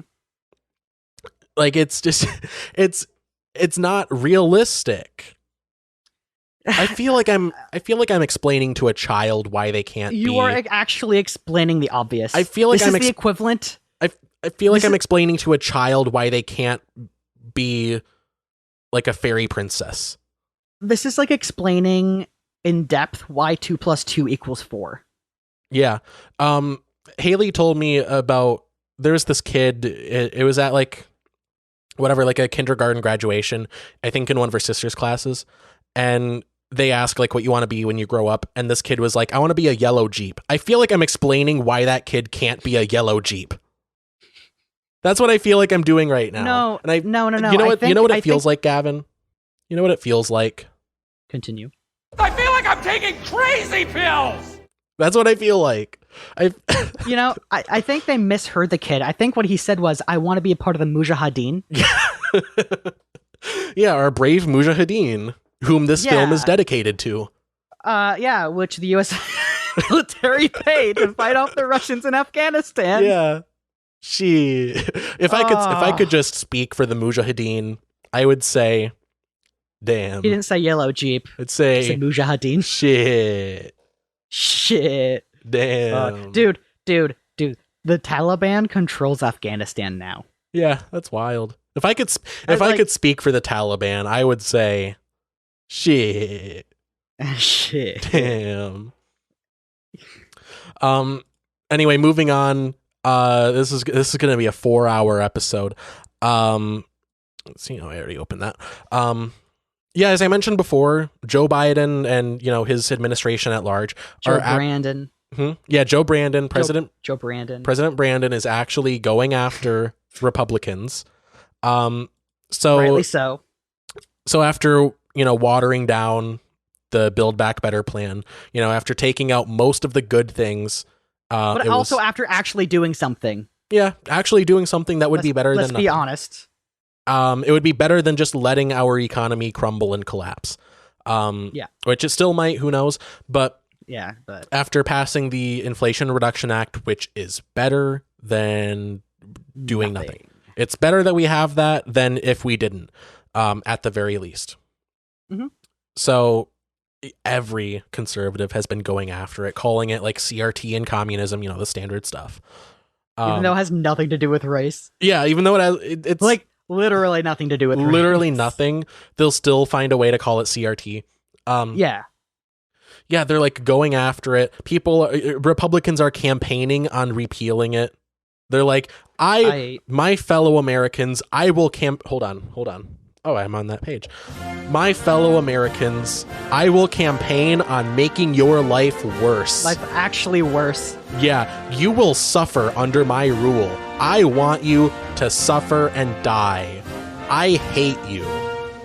Vote for me. Diabetics die. Yeah, pay up or die. That is my economic plan.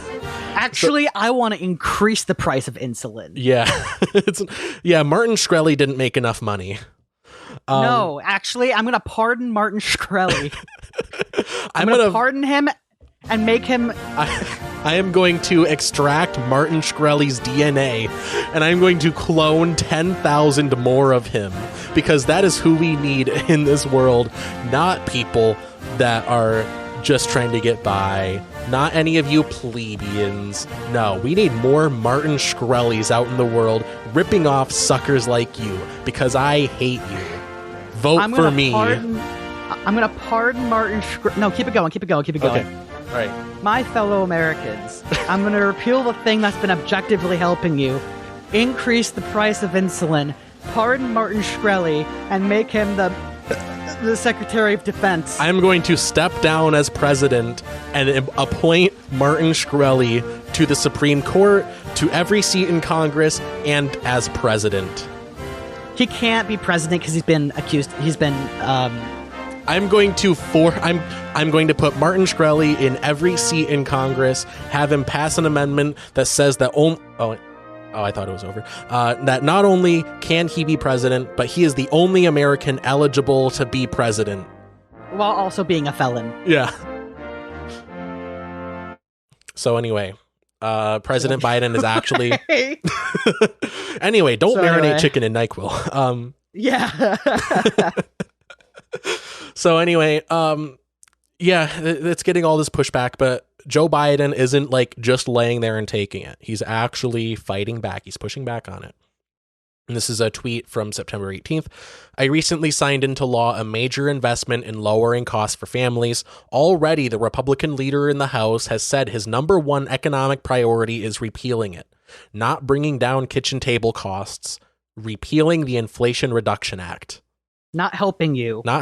He's not helping you or your state. Joe Biden is honestly doing exactly what I have wanted him to do, which is just go out there and say, this is exactly what I've been trying to get him, or not. I mean, not what I've been trying to get him to do. He does listen to the show, but you know. Yeah, of course. Hey, Joe, how are you? You know, Corn Pop. I've heard he's not a good guy. But you know, I've been saying he should go out, and even if he doesn't have the power to get whatever specific legislation passed, he should still go out there and like rhetorically fight for it, which is what he's doing here. He's going out there and saying all of these people that are, you know, fighting to get this act repealed, let's be real, they hate you and they want you to suffer. And that's what I've been lobbying for on this show. Hold on. Oh, that's the one that I just read. Hey, do you remember, this is slightly off topic, but do you remember that one Obama quote when he was rallying for Biden? He said, he was talking about Trump's fucking vineyard that he owns. And he's just like, has anybody tried that wine? I want to try that wine. Goofy. Yeah, I want to play a short clip. Everyone. Fuck off. I want to play a short clip of him. Fuck off. I want to play a short clip of him just fucking out in the world doing exactly what I wish he had been doing this whole time. Every single Republican, every single one voted against lowering prescription drug costs. Every one against lowering healthcare costs. Every one against tackling the climate crisis. Every one against lower energy costs. against creating good-paying jobs, against a fair tax system, every single one. Now every single American needs to return the favor and vote them out of office. Yeah! Good, based, awesome. This is exactly what he should be doing, even in his own party, I would say. I go as far as to say this is exactly what he should do to Joe Manchin. And like, this is what I would see, like, if Bernie Sanders was president. I could easily see him doing exactly this to members of the Democratic Party, going out there and saying, look, Joe Manchin, he wants to make your life worse. Vote him out. And he would, endorse a candidate and, have... He hates you. He thinks you're ugly. Hey, I heard, not to talk behind anyone's backs, but I got a recording of Joe Manchin talking about you, the voters. He's talking about his constituents and his state. He said this: "You're ugly. You're disgusting. I'm going to kill you. Give me $200." That's what Joe Manchin. If you re-elect him, he's going to do more of that. How about this? And that's how you get stuff passed. That's how you get difficult to pass legislation to pass. That's how you get something like Medicare for all. You know what? Like, how about this? Don't vote out Joe Manchin, but demand that on his campaign, demand that he gets all of his payments in cryptocurrency. Yeah. And then he won't be able to afford the taxes. Yeah. Yeah, like New York Mayor something Adams. That's great. Yeah. So meanwhile, as Joe Biden is honestly popping off, the sativa is working out well for him. The Republicans are doing like the polar exact opposite of that, and they are just shitting the bed. So I'm sure I think we actually talked about this the other day, but they're doing human trafficking. They're just flat out trafficking humans. They're doing by the book human trafficking. But I love how the states that they traffic the people to are like, oh my God, yes, do you need help? Let us help you. I know, that's the best part. Like, fuck you, and they're Florida! Like, no, you were supposed Texas. To be racist like I am. You're supposed to be angry and mean. And it's like, yeah, we're angry, but not at them, at you. Like, I mean, we're annoyed. This isn't how we wanted our day to go, but like, these are people that need help. Yeah. Yeah. And it's funny because some of them weren't even like illegal immigrants. Like a lot of them weren't. They were there legally. Yeah, they were like asylum seekers, but like because they're not white, they're like bad and they're like a scourge or whatever. Well, I listened to this quote from Mitch McConnell talking about the midterms going on right now. Anyway, I actually before we get too far into it, I want to lay it. There might be people listening that don't know what we're talking about. Okay. So if you don't know, as like sort of a stunt, Greg Abbott was one of the people doing it. I think Ron DeSantis did it too. But they are spending millions of dollars. I think Texas spent like $12 million, for example. They are busing supposedly, allegedly illegal immigrants to like blue cities. Like I think they did one to Chicago. Martha's Vineyard. And famously, they sent a busload of immigrants to Martha's Vineyard. And then like the expectation was that they would be like hated because like, oh, these liberal elites, they're hypocrites. Like they think everyone is as racist and hateful as they are. But they're just not. Like people just are generally good. And I believe that. And that belief has held true. They were welcomed. They were like put into makeshift shelters while, they figured out like what they were going to do because this is a very unprecedented move. And if you're listening to the reason we say like makeshift shelters, it's because Texas and Florida never gave them a heads up. Oh yeah. Yeah. They found out like, hey, when the bus arrived. Yeah. And so the only anger coming from these states that got these migrants, or I guess asylum seekers, depending, I'm not sure what their legal status is, but that's kind of irrelevant to me. Yeah. Just people. They're just people. So, oh God, what was I going to say? Yeah. The only thing that got these states angry was that they didn't get heads up to like make a shelter or put something together. Yeah. And like Martha's Vineyard specifically just doesn't have the infrastructure to take care of that number of essentially homeless people. Yeah. So, but they did their best. They set up makeshift shelters and they did what they could. But I just can't believe that the Republicans thought that this would look good for them. Like, they thought that this would make them look good. And these are like, well, Texas specifically is a border state. And Head in the Office made this point, but they said, like, yeah, these are border states. This is like kind of their responsibility. Like, a border state deals with border issues. A border. Yeah. Just like if you're like a state with a harbor, you can't just be like, here, here, Texas, deal with these shipments. Mm-hmm. Like, each state is going to deal with the shit that pertains to them. And that feels obvious, but apparently we have to explain that. Yeah. Yeah. So, can I talk about Mitch McConnell now? Oh yeah. I'm sorry. I just wanted to give context. No, you're good.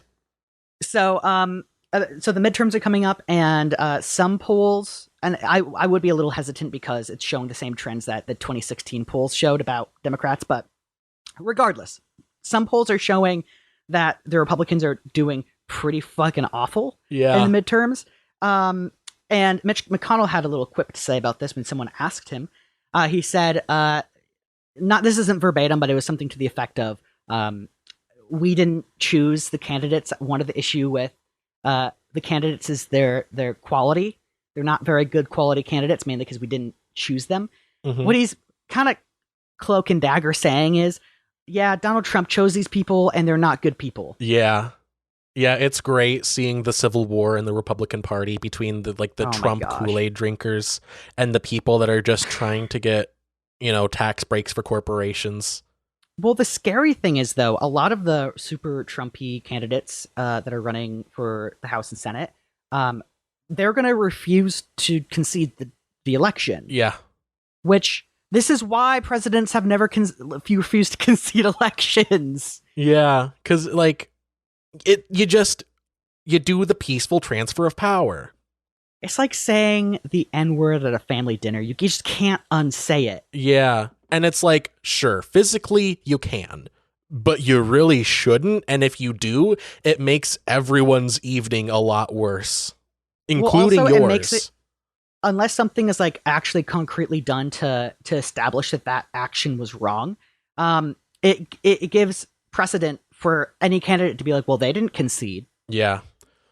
Yeah, if the Republicans succeed, if the Trumpsters succeed, we are this close to just having an emperor.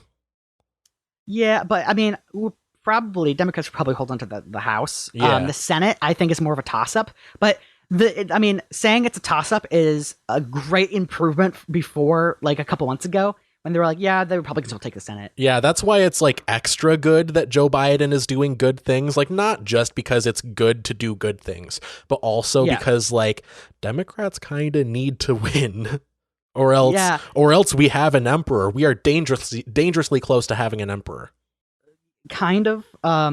Although the military is kind of divorced from the democratic system, so even if someone tries to take over the government, the military has an obligation on behalf of the U.S. Constitution to make sure that a coup d'etat isn't able to happen. Yeah, I mean, on paper they have an obligation to the Constitution, but my understanding is that there's more people than you'd think in generally speaking the deep state, but these 3-letter institutions, the FBI, CIA, whatever. There's a surprising number of them that are on board the Trump train, mm-hmm. and they will do what they can to get him as emperor, and that's kind of scary to think about. Well, it's funny because they would be writing the U.S. They would be writing not just the U.S. death certificate, but also whatever country they try to make after that. They'd be writing a death certificate to that too, because you know what happens if the leading economic pillar of the world falls? The entire world economy falls. So, I mean, good luck. No one's going to do business with you. Yeah. Yeah, it's scary stuff. That's the one thing that is a silver lining to me. Even if they do overthrow the U.S. government, they're going to get fucked. Yeah. There's no way to not get fucked here. Oh, yeah. I want to go back to the whole like migrants thing. I want to close that out with another apparently common Joe Biden Chad moment. We keep getting them back to back. So hold on. So the context, actually, I think they explain it. I'll just play it. Looks like he's sending migrants to Delaware. Do you have any comment or response to that, sir? He should come visit. We have a beautiful shoreline. So the beginning kind of got cut off there, but the reporter asked, hey, Ron DeSantis is threatening to send a bunch of migrants to Delaware. What do you have to say to that? Yeah, they should come visit. We have a beautiful shoreline. Chad moment. Oh, I love it. I love it. Because that question was on its own, it was like a non-starter. Like, it's kind of a loaded question because it's kind of like assuming immigrants are dirty and bad and they bring crime. Assuming that he'll be like, no, wait. Because conservatives think that everyone is as racist as they are. They just think Democrats are better at hiding it. Mm-hmm. Oh, it's so funny. So great. Not the whole thing about immigrants being forcibly. I wouldn't say forcibly. I think it was a choice for them, but it was. Well, they were coerced. They were under false pretenses. There's actually like an ongoing lawsuit or like a number of lawsuits because they were lied to. Like these people lied and said like, yeah, you can go sign up to go on this bus, sign this waiver, and you'll get a job and you'll get a place to stay. Even though that's flat out not true. It was just a lie. They just lied. They just lie. They just lie. They actually gave them like locations and stuff, and they were like, go to this location, you'll meet someone there, they'll hook you up with everything. It was just like an empty parking lot. Yeah. Yeah, so that's horrible. Like, how do you think that human trafficking makes you look good? Right. I don't get it. But anyway, another way that Republicans are shooting themselves in the foot, if they needed more than one, is now Lindsey Graham is proposing a nationwide abortion ban. I think it's after like 15 weeks. But still, after months of saying it should be left up to the states, now he's like, actually, some states are just wrong about this. It should be banned after this amount. Which, again, Head in the Office made this point, but why ban it after a certain amount of time if all abortion is murder? If life begins at conception, why are you okay with some murder? Listen, this coming from Lindsey Graham doesn't surprise me because I'm pretty sure, like, he would punch his mom for $1 as far as I'm concerned. Because he literally said, like, before, it was right after Ruth Bader Ginsburg died. No, it was before that. Anyway, he was in front of a panel, and he was trying to argue why Obama shouldn't be allowed, about, like, a year before his presidency was about to go out of term. He was arguing that President Obama shouldn't be able to appoint a new Supreme Court judge, and it should be left up to the next administration, which he was betting was going to be Trump. And he was like, he shouldn't be allowed. It should be left up to the next administration. And then Trump is like a couple days away from his presidency lapsing. Yeah, right? He is packing his bags. He is literally halfway out the door, and Ruth Bader Ginsburg dies. Yep. And he's just like, the president's allowed to do this. It's good. It's fine. Yeah. He's going to use his power to. So they just as far as I'm concerned, don't listen to Lindsey Graham. Yeah. Also, he's a two-faced bitch. Yeah. And before I say this, it is hearsay. I don't know this for a fact. This is something that I heard on the Head in the Office Discord server. But I want to read a message that I saw that was very interesting. It says, so I know most violently homophobic GOP men are closeted as a general fact, but my gay uncle told me something that I literally cannot fucking swallow. Lindsey Graham is known as Lady G among all gay AV actors and escorts because of how often he visits them. Not saying it's bad to do that, but it is bad to do that and also be a heavily homophobic GOP congressman. But that's beside the point. What you're saying is that based on hearsay, this is unsubstantiated. Oh, no, yeah. I'm not making any concrete claims. This is all alleged. Lindsey Graham is gay. Is it surprising? Are you shocked? Hey, no. You at home, are you like surprised at all? I'm not. I'm not gonna lie. I'm not gonna say I'm shocked, but anyway, that's not to distract from the substance. Yeah, this is like the worst time that he could propose that, because Roe v. As unpopular as abortion itself can be, I don't know the exact numbers for abortion itself, but people are generally pro-choice. People generally are in favor of Roe versus Wade. It's a very popular decision. And when it was appealed, most people were against it. And most people are still like, hey, you should be allowed to get an abortion sometimes at least. So now that he's making that a pillar of the Republican platform, like it's like he's sabotaging the GOP. It's great. Yeah, right ahead of midterms. Right ahead of midterms, as Joe Biden is making the best possible case for the Democratic Party. I'm not the best possible, but he's making a great case to vote for the Democratic Party in the upcoming midterms. As that is happening, simultaneously, Lindsey Graham is like, hey, we're going to do this wildly unpopular thing. My fellow Americans, I want you to suffer. That's basically what he's doing. Wait, can you play it again? Yeah. My fellow Americans, I'm not only two-faced, but I will say anything to get elected. Anything. Yeah. What a guy. What a guy. Anyway, yeah, it's so like incredible. Like this has all been like very surprising to me, because Republicans are great at doing politics. They're great at passing their agenda, as horrible as that agenda is. They're generally great at passing it because they just know how to use their leverage. But now they're like throwing that away.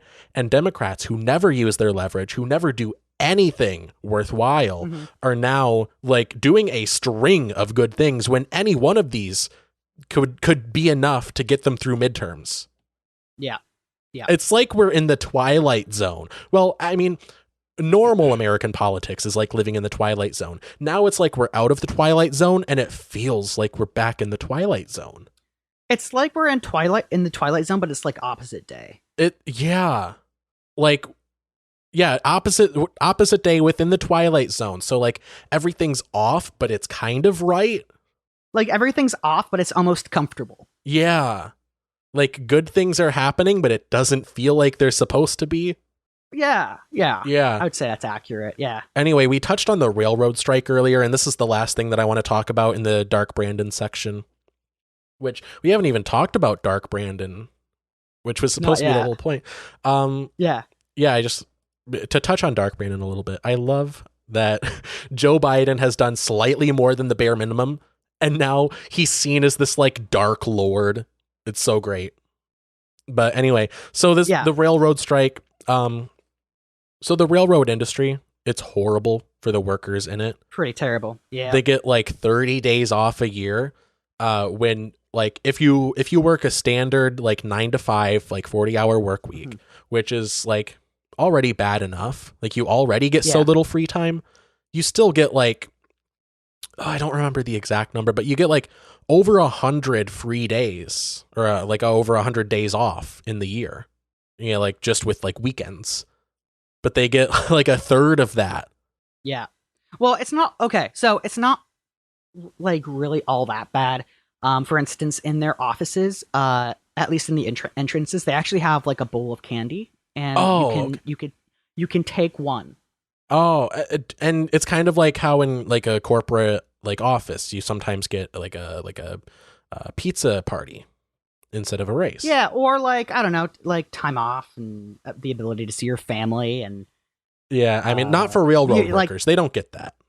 No. They just have a bowl of candy. They work and they're happy with that. Listen, I talked to some people, and that's what they said they needed.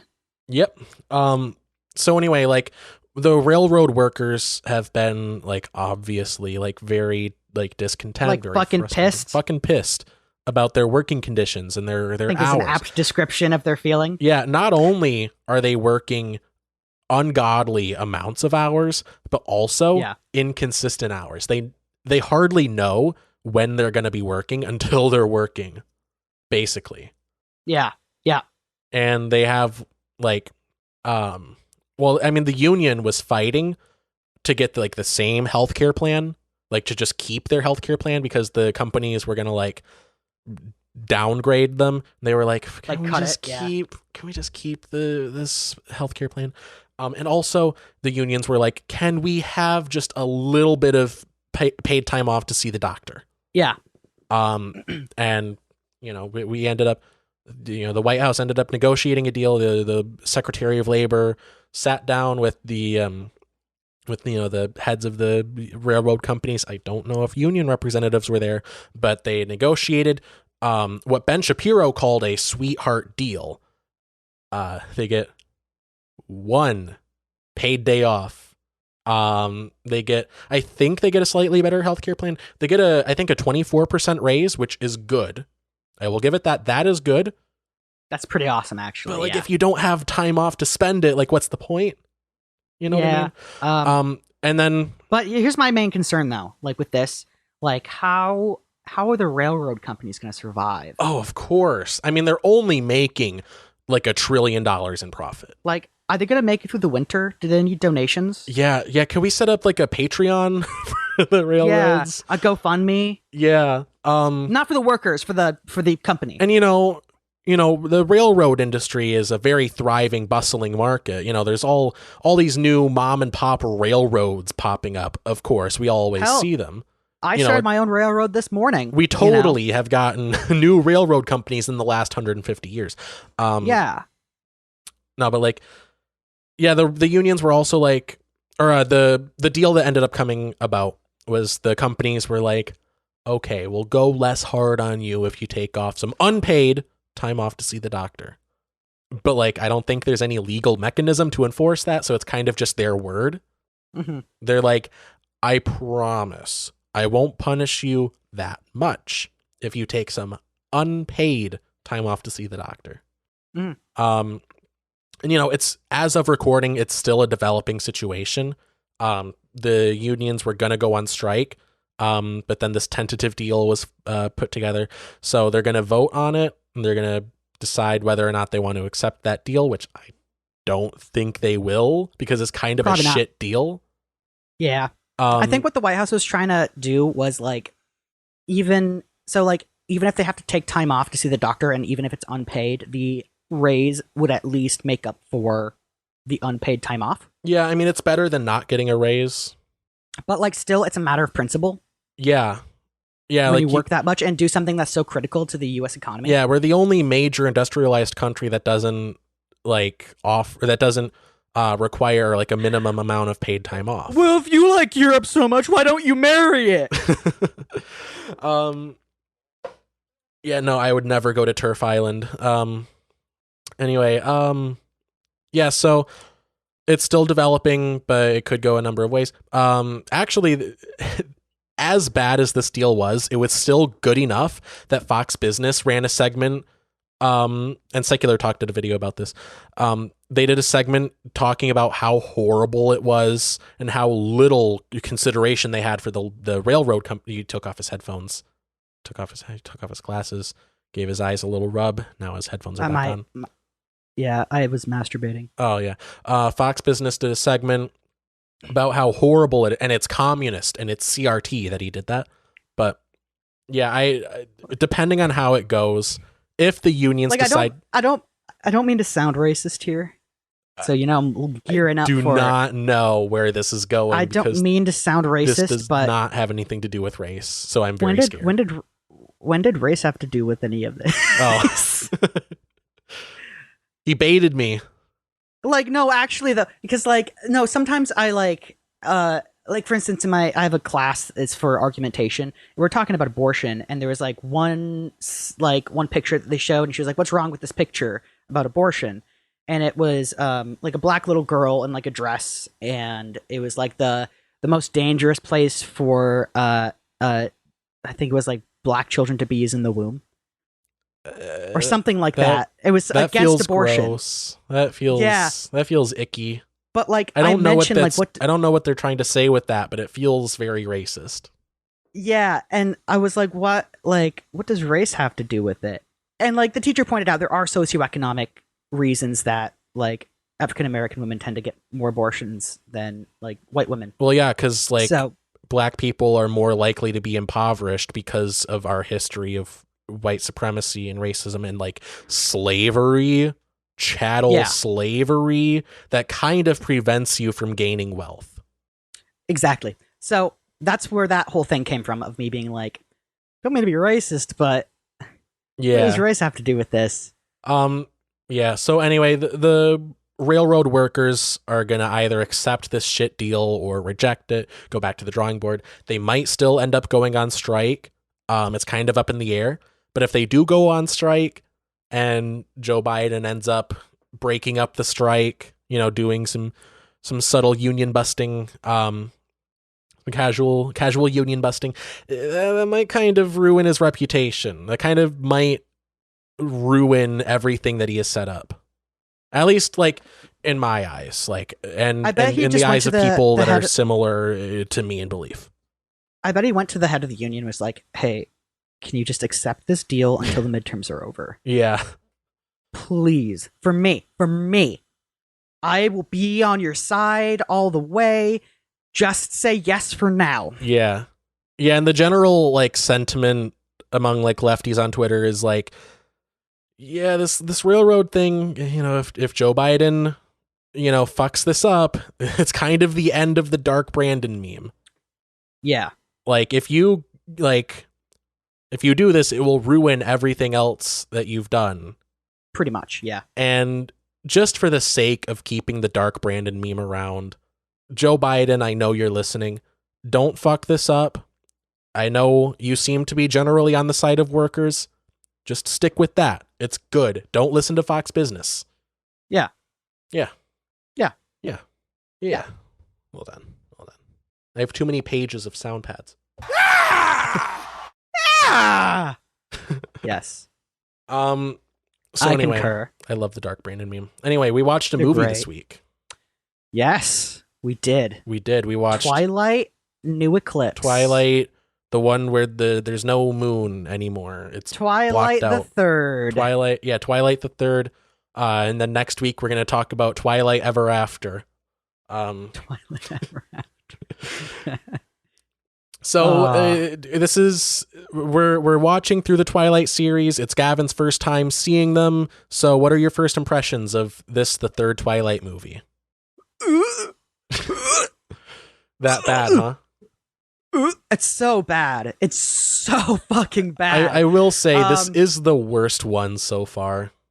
You know, between Bella not having any emotion at all and being just generally a bitch. Yeah, I will say, and I did write this down because I wanted to address it. Kirsten Stewart's performance is generally pretty flat, but weirdly, her performance is the most dynamic that it has been in the franchise. In the scene where she's like, "Dad, don't give me the talk." Yeah, like it's weird that's the scene where she decides to act. Yeah, for sure. I don't know. It like between her acting and Jacob always looking like he has acid reflux and is about to burp. Yeah. And Edward always looking like he's about to shit. Yeah. Yeah, it's definitely the worst. Like it feels like they put the least effort into this one. Yeah, like this, I'm like Edward. This movie feels like they had a Twilight movie due at 11:59. You know what I mean? Pretty much. Like I think Kirsten Stewart is wearing like a wig in some of the scenes, probably because of reshoots. And like you can tell the vampire makeup isn't as good. They just look like clowns. Pretty much. In the previous movies, they looked pale. Now they look like they're wearing white makeup. Not makeup, white paint. Yeah. What else? There's just every single Twilight plot just doesn't make sense to me. Yeah. At all. Like I will say these are very like, they're not plot heavy at all. Like, for instance, they have like a whole border dispute with the fucking werewolves, right? Like where their land starts and their land ends. And Listen, you don't need special powers to delegate that, okay? You need a lawyer. Yeah. That's what you need. And, like, I don't, like, also, that's a lot of fucking land, too. It is. Like, that's a lot. So, how did, like, no one figure out that they were fighting? I don't know. Werewolf? Like, because you have to assume this isn't the first time this has happened. Yeah. Well, you mean the first time what has happened? Oh, just like a border dispute between werewolves and vampires. Of them being like, this is my land. This is my land. Yeah. This is our territory. See the pea over there? I peed on that tree. Yeah. They've generally... That's mine. And it's Edward saying it too. Yeah. No, sorry. Let me redo the voice then. Yeah. See that? You see that pea over there? Yeah. It's my pea. It's my tree. Yeah. It's actually not pea. It's actually it's a powdery dust because I am made of. It's vampire semen. My body is 70% mold. But anyway, it seems like they've just generally been peacefully coexisting up until Bella moves to town and fucks it all up because the universe revolves around her, apparently. I guess the universe revolves around pussy. Yeah. No, literally though. Actually though. Literally, because in this movie, Jacob explains imprinting. And you're supposed to believe, like, oh, he's like imprinting on Bella because of how, obsessed Wait, he is. she already pregnant? No. Okay. No. So, like, you already know this, so it's not a spoiler for you. Yeah. Spoiler alert, I guess, if you're watching along with us in the audience. This movie is over 10 years old. I don't know what you want from us. If you're watching all this, you've seen the movie. But in the next one, Bella gets pregnant with Edward's baby, and Jacob ends up imprinting on that baby. That's how we get, the classic. Without being able to see the baby, too. Like, yeah. No, that's how we get the classic Twilight meme. You named my daughter after the Loch Ness Monster. It's a great moment. But apparently the reason, I mean, this is what I've gathered connecting the dots. It appears that Jacob in this movie is acting like an asshole as a symptom of having imprinted on like the egg that will become Renesmee. He sniffs the DNA of the egg in her ovaries, and he's like, I'm gonna protect that fucking egg. Unless he ate her out, I don't know how that is possible. I'm sorry. I imagine him like eating pussy like a fucking dog drinks water. Yeah, I just know like he's not good at it. Probably. No, Jacob. Let's just tear into Jacob right now. He is the worst. Okay, simp. Even more than the last movie. Simp. You know what he should have done when they were on that mountain and he's like about to leave? What? And she's like, kiss me. Remember that? Mm-hmm. Remember that scene? He should have just been like, no. He should have just not been the way he was the entire movie. Save your dignity, man. He's like giving Andrew Tate vibes. Yeah, no, just like, bro, just listen. I bet you can find a hot werewolf girl. Yeah, like, everyone in this movie could do God.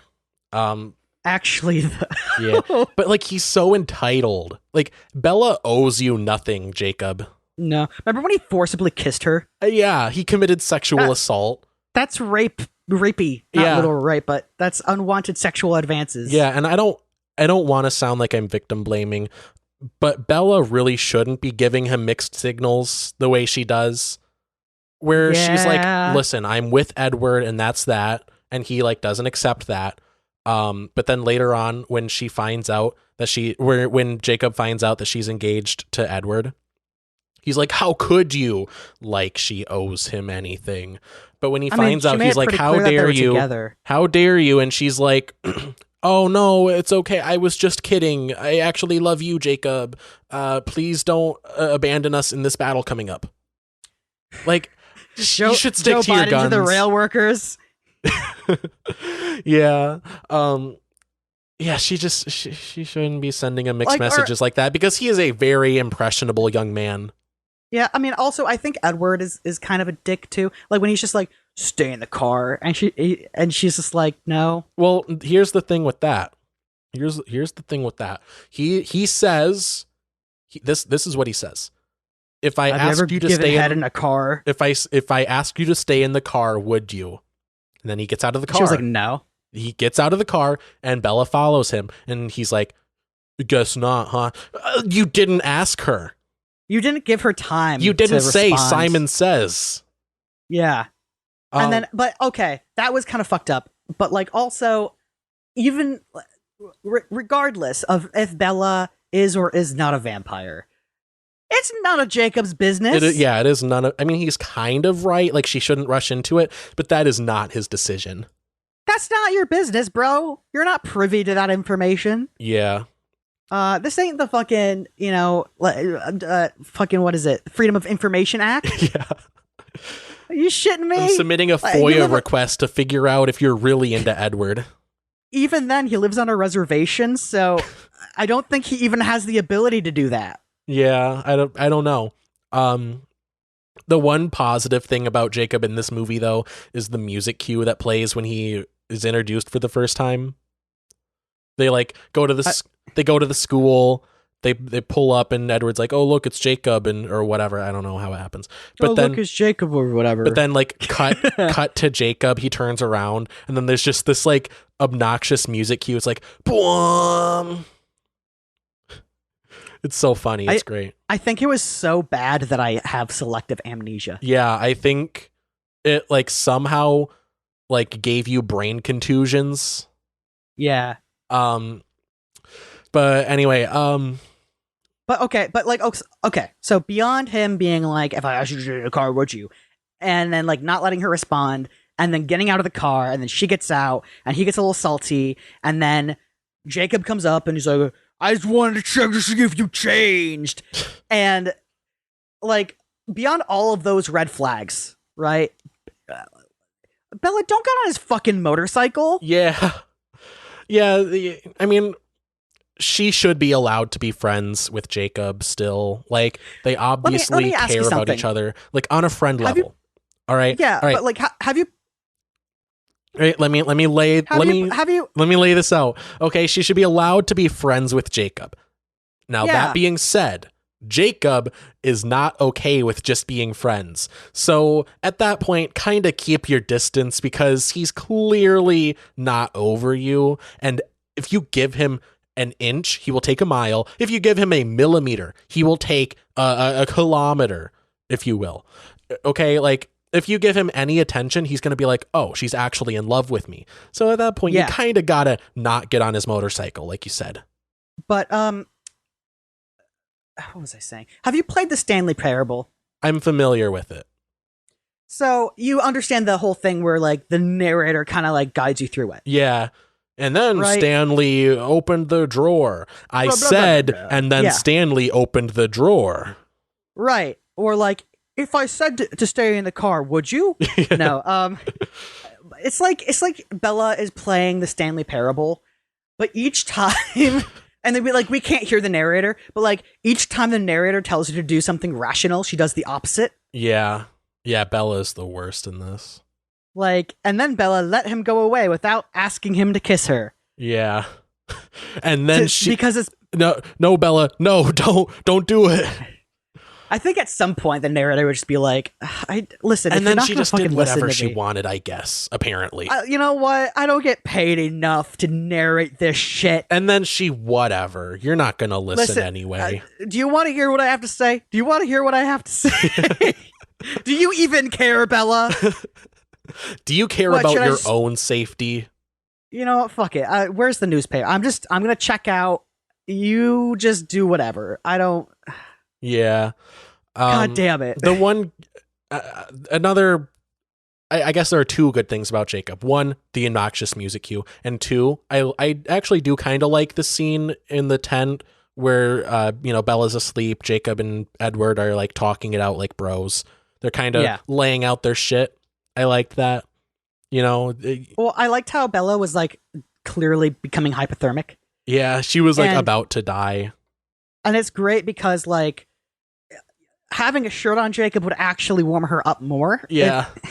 Yeah, he's like, you'd be warm quicker if you took off your clothes. No, she wouldn't. The clothes insulate her body heat. Gets naked, starts jerking off because jerking off increases your body temperature. Yeah, having sex with me actually makes you warmer and it makes you not die.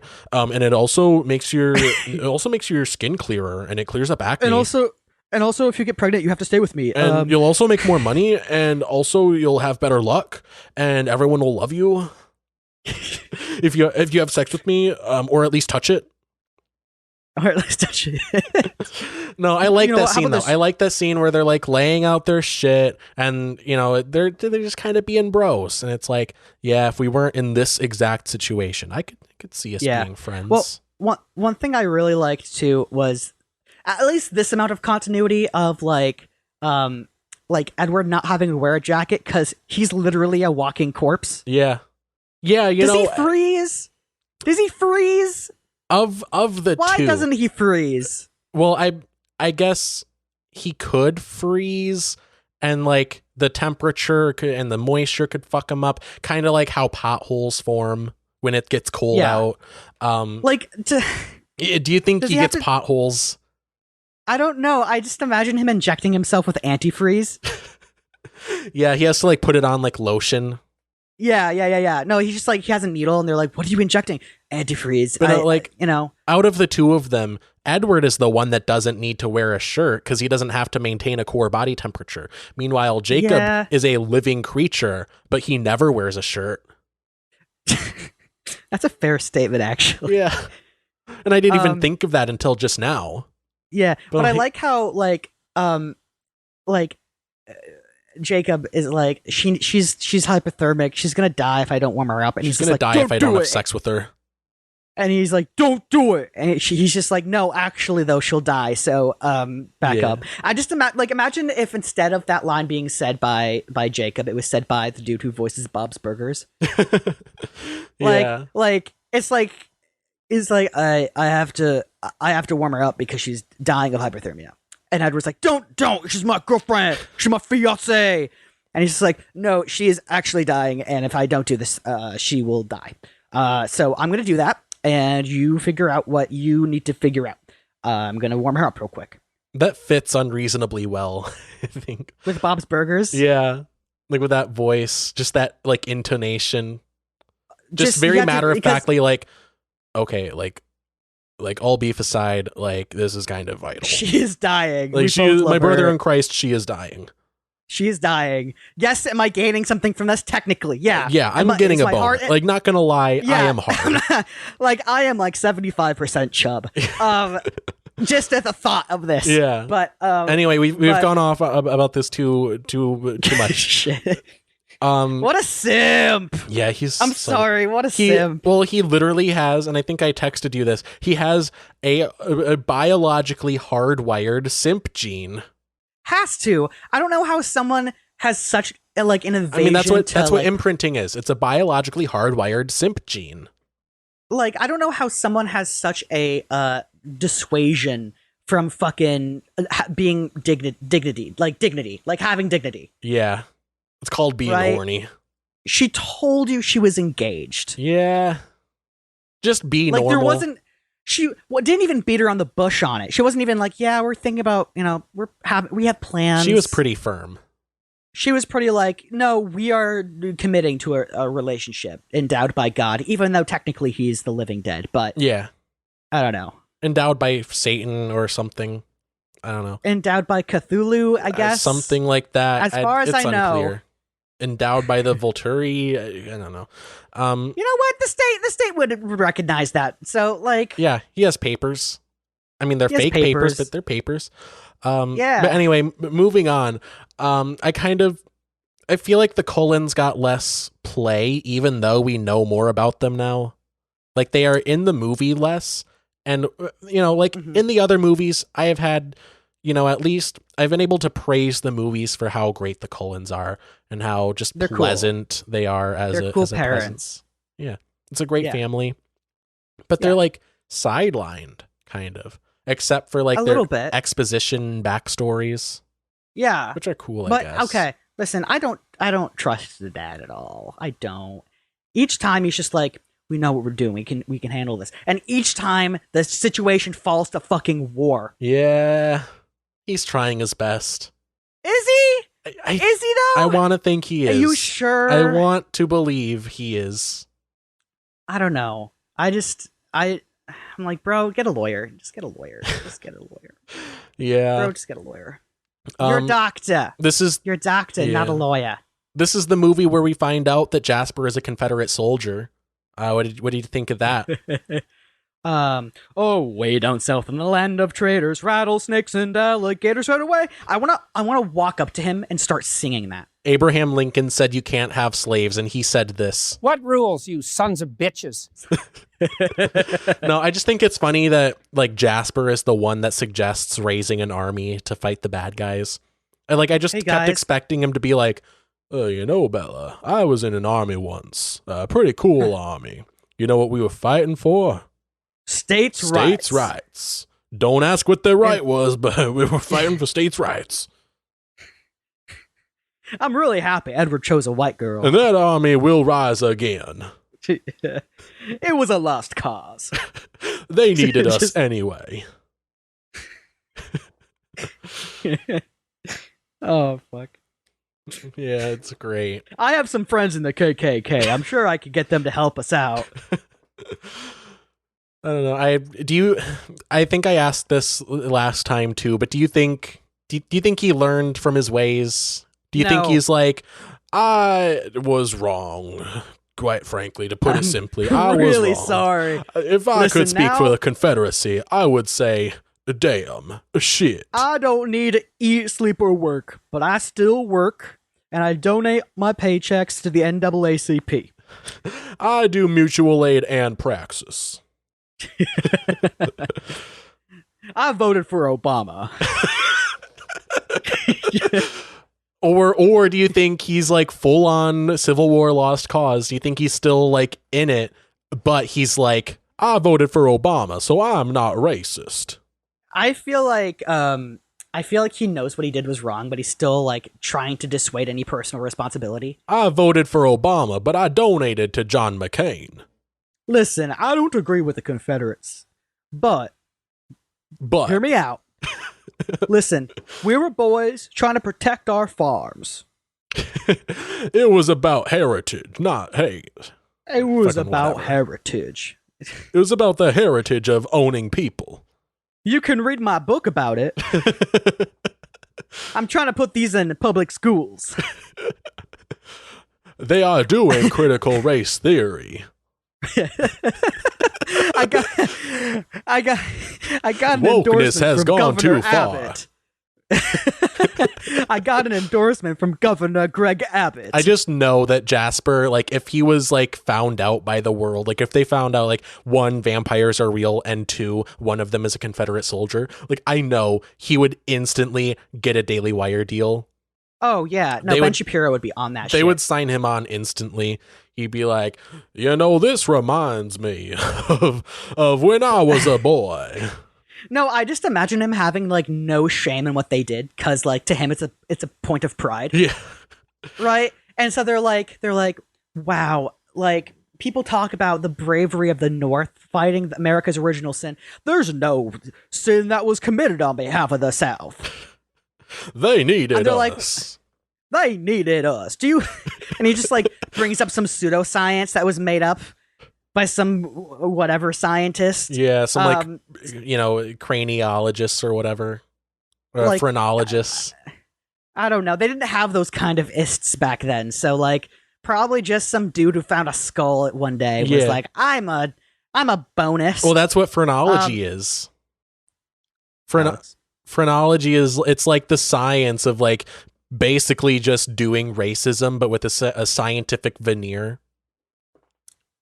Alex, you see, when you do improv, it's a thing called yes and yes and that is what phrenology is. Fuck you. It's just like I just imagine him being proud of what he did. Like, I killed 3 former slaves after they tried to escape the farm. They tried to escape their their natural habitat. I had to. They wouldn't have survived. With My their one freedom. regret was I could not take down Harriet Tubman. My one regret was She was able too to fast for me. my one regret is that I was not able to breed the 15-year-old that was in my possession. Ew. Thomas Jefferson is a hero, and I love him for the worst reasons. Anyway, I don't want you that made bit. a memorial for Abraham Lincoln. I cannot believe you. We The need slayer an of the South. We need an equal amount of Confederate memorials. What about Robert E. Lee? He doesn't even talk like that anymore, but he still puts it on when he's in public. Yeah. When I was a boy. Anyway, I don't want it to get stale. And the whole Cullen family is like, oh, this again. Here he goes. One of You the see, main we criticisms of this show is that we do bits like this for too long. Granted, is that actually a criticism? It's a criticism from Haley, but well, she can go fuck herself. Fuck you, dude. I didn't ask Haley. I didn't ask you, Haley. Anyway, suck our host's dick. I mean, yeah. I'm sorry. I didn't mean to sound that terrible. Anyway, know your place, Haley. Jesus Christ. Hey, Alex, I think your dishwasher's broken. That's horrible. I'm sorry. That is horrible. That was a joke. I am joking. Oh, I'm not. They're going to kick me out here soon. Oh, I'm just seeing if I have any more notes. Oh, God. That was a joke for anyone listening. I was fucking joking. Oh, I want to talk about the Volturi a little bit because they're pseudo-government. Yeah, they kind of show up in this, but the best guy isn't there. I wish they would have hired that one the doctor B team actor of the Volturi. I wish they would have actually hired that one doctor actor, though. Which one? Oh, Ken Jeong. The Asian. Yeah, dude. Yeah, from Vampires Suck. Dude, I would. Oh, that would have been so good. Yeah. Oh my God. It would be such an admission of yeah, this movie kind of sucks. Yeah, it seems I don't know what it is, but the only explanation I can think of is they couldn't afford the guy that plays Arrow. They had 2 other fucking blockbuster $1 million movies. Yeah, there might have been a scheduling conflict, but honestly, I don't know what else that guy has been in, so I don't know if there would have been a scheduling conflict. But all I know is I just wish Arrow was in this because he just elevated the last movie so much. Yeah, and also it would have given us an excuse to break out your Arrow voice that you do when you're welcome to the Vampire Club. Yeah, that's what he looks like. Yeah, welcome to the Vampire Club. Yeah, the Saturday you morning. Want to be a vampire? The Skeletor voice. Joke's on you! I'm into that shit. But no, he's such a great. Be careful presence. with that. We might be taken down for how on point that voice was. Yeah, we don't own the rights to Skeletor. Yeah. No, he has such a great presence. He just elevates every scene that he's in, and it's a shame that he's not in this one. I don't care that he probably kills 3 people a day. Yeah. Fuck, you're funny. He doesn't only drink blood because he needs to survive. He also does it because he likes it. He drinks blood by choice. He drank blood before he was a vampire. Yeah. Hell, he'll eat a period pussy. Ew. But you're right. He would totally do that. Yeah. That has to be a kink thing for vampires, right? I have no idea because it's they're like not humans real. with breast milk. Yeah. I don't know. I do not know. But yeah, the villain that we got in this was it was a proxy villain. It was the fucking guy that gets turned into a vampire, and he's just horrible for no reason. He's fully on board, seemingly just because he's promised pussy. She's like, I love you, and I'm totally not using you. And he's like, I believe you. Yeah. Not for a moment should he have believed that she actually liked him. It's pretty obvious that she's just using him. Yeah. Yeah.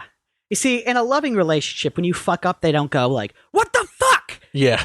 They go, "Oh, that sucks. We'll figure it out. Me and you together will work this out." Yeah, they don't say you're a tool, a means to an end. Yeah. Yeah. Yeah. A lot of simps in this movie. Yeah, honestly. It's kind of a main theme. Like, I feel like even Edward, being from like a very prestigious household, should have just been like, hey Bella, I think you should figure some shit out before we get married. Yeah. But anyway, I don't know if Arrow is in the next one, but I know he's in Breaking Dawn Part 2. So we do have that to look forward to. Breaking Bad. I thought you were going to say Breaking. He's in Breaking Bad. The character Arrow, the vampire, is in Breaking Bad. Yeah. He's using meth to wean himself off of blood. Yeah, that's how they do it. Apparently, vampires could also live off of meth. They just don't know it yet. They just haven't figured that out. Yeah. No one thought to try. Yeah. Turns out Florida has a thriving vampire community. Just no one's figured it out because they don't drink blood. Oh, yeah. Yeah. No, it's Matt Gaetz. Matt Gaetz is a real life vampire, and that is canon to this show. I mean, it explains why he likes girls so much younger than he is. Yeah, I mean, yeah, that's the trend with vampires, especially Edward. That's it. That's the quip I have about that. You know, that's all I got on that one. The thing is, the age gap between Edward and Bella is orders of magnitude larger than the age gap between Matt Gaetz and his victims. Yes. That's not to diminish Matt Gaetz. That's just to say how creepy it is that Edward is going after this teenage girl. Yeah. So anyway, I'd say worst movie ever. This is definitely not a highlight of the franchise. No, when you were like, Gavin, watch the movie, I was like, fuck. It's fun. Like it feels like catching up with friends. Like that's the kind of franchise this is. If I'm gonna watch another Twilight movie, I'm gonna have to be crossfaded. I'm sorry. Then it gets better from here. Like the first movie going to the third movie, they get progressively worse, but I think it's gonna get progressively better once we get to the last two. When we get to the meat and potatoes of the when shit gets real. Imprinted on my unborn daughter. You named my daughter after the Loch Ness monster. And we get to see that horrible, creepy CGI baby that's somehow not as bad as the one they have on set. Technically, you can't abort a vampire baby because it's already dead. I wish you could. I'm not only pro-choice when it comes to vampires, I am pro-abortion. I like how they gave abortion by default for that baby specifically. I like how they gave the vampire baby like shimmering blonde normal hair. Yeah. Yeah, more on that later when we get to that movie, which we will. We will. It will probably be months from now, but we will. So anyway, what would you say? Best movie ever, worst movie ever, better or worse than The Godfather? Usually I joke around and say, oh, definitely best movie ever. Listen, this has broken the fourth wall for me. This is shit. It's so bad. Oh my God. It's like, it's not even so bad that it's good. It's like produced well enough that you would think they would also have like gotten a good writer. This is actually probably the first movie that we've reviewed that is not better than The Godfather. I'd say this is on par with The Godfather. Obviously, if it's not better than The Godfather, it's not going to be better than the Emoji Movie. So worse than that. I have a sniper on your location, Alex. And listen, if you don't say that this movie isn't very good, I'm going to have to give the order. Look, I'm sorry. I have to stick with my beliefs. Okay. Compared to 8-Bit Christmas, it's not in the same league. Like 8-Bit Christmas knocks it out of the park about as hard as a vampire playing baseball. Okay, that's good enough. I'll take that. Yeah. So anyway, what do you want to watch next week? Have you thought about it? I haven't. We could continue our MCU run through, or we could start with the Halloween movie. Start a little early. Oh, Fuck. Well, there was a movie I really wanted to watch with you too, and I forget what it was. Fuck. I'll get back to you. I promise. No, you got to say one now because we're not going to remember. God. We are not going to remember to pick one. Look around, Gavin. Find inspiration. George Glass. South America Stormtroopers. Ring light webcam. Fuck.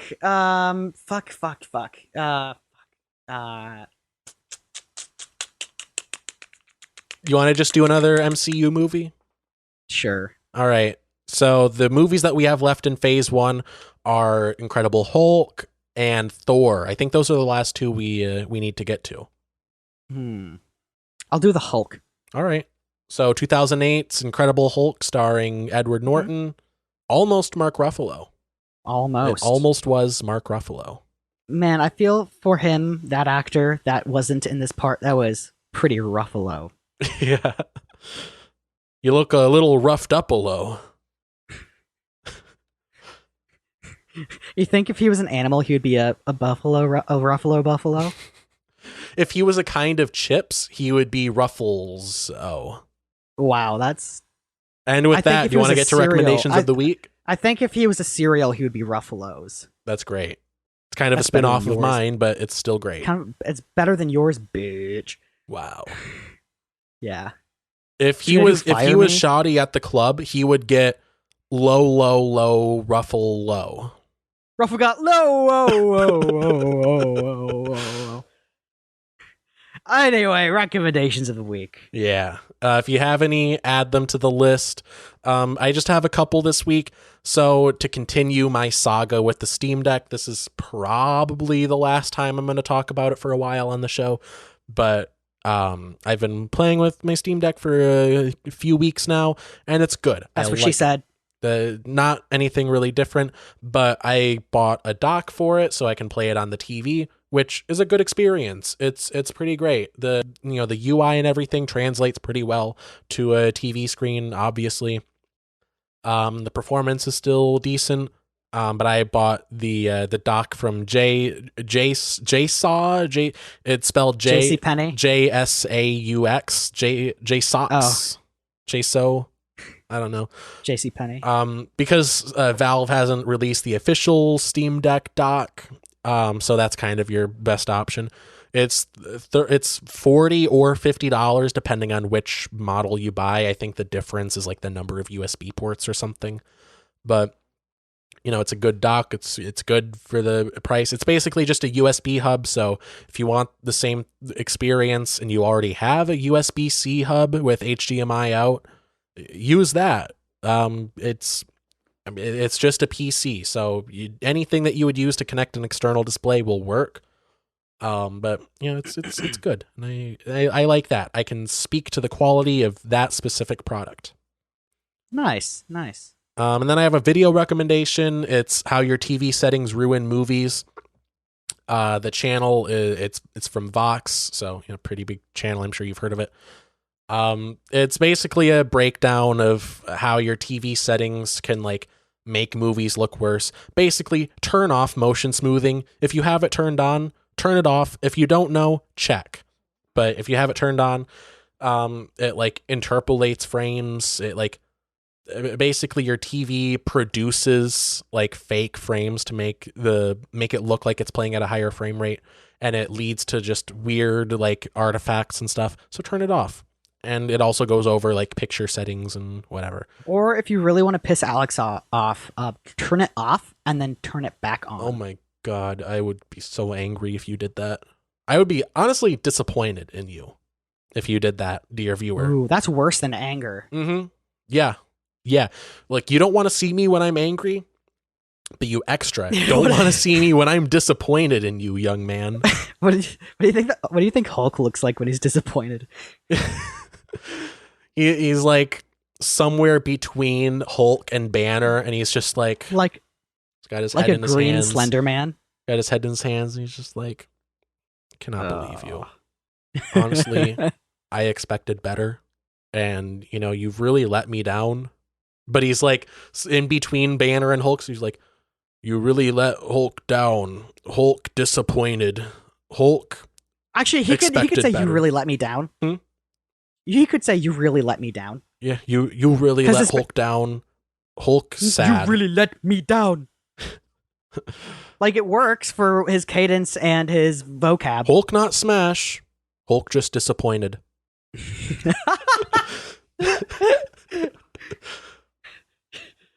Giving you that dad look, like. Yeah, he doesn't have glasses, but he puts on a pair of glasses just to look that much more dad-like. Like Hulk-sized glasses. Yeah, yeah. So they're like the size of a TV. Yeah, pretty like each lens. Yeah. Anyway, do you have any recommendations before we get the flip out of here? LaCroix is tasty. That's it. Yeah. Oh, I might be appearing on Drink and Frag again. It's a friend of the show, Jake's podcast. Why did I think you were going to say Drake and Josh? I'm going to be on Drake and Josh. Yeah, as a guest star. I actually just found a time machine, and I'm going to go back to 2005. Yeah. And I'm going to be on Drake and Josh. Yeah. No, I might be on Drink and Frag again.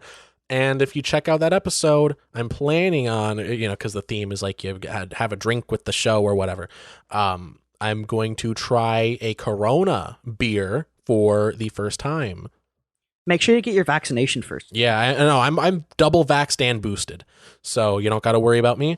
But yeah, I've never had a beer before because it's not really my thing. And but yeah, I'm gonna try a Corona beer, which my understanding is that's like the worst kind. But we got 6 of them for free from our downstairs neighbor because they were running like a carpet cleaner and it was loud. They wanted to say sorry for the noise. Honestly, they probably just wanted to get rid of their Coronas. Which yeah, they weren't even like packaged. They were like they were loose in a cardboard box. I like that. That's pretty cool. Great. That's how you should get beer. That's how everyone should get beer. Yeah, from their downstairs neighbor, loose in a cardboard box. Just beer should be given to you like babies, loose in a cardboard box. Yep, just like how babies are delivered. That's how the stork brings them. Yes. Yep. Yep. Anyway, Hulk gotta get out of here. So do you have any more recommendations? This is your last chance. Nope. All right.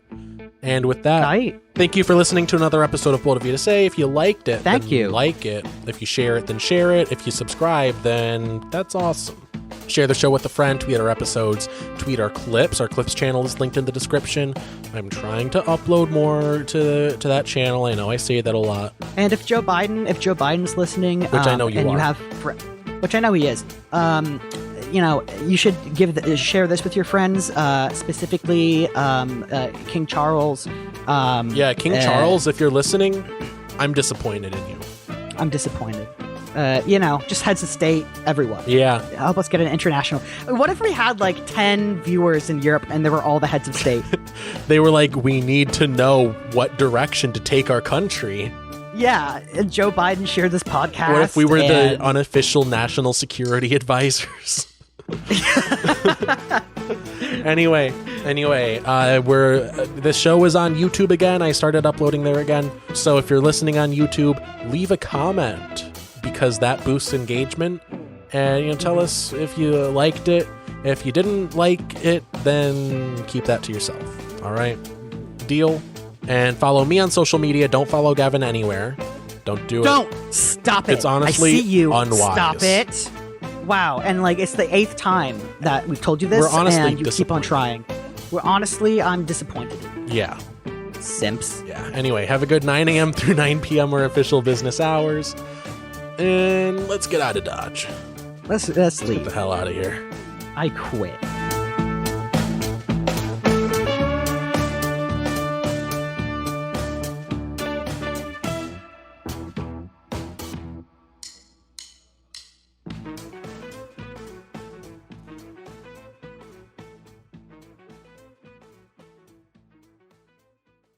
My dick's hard.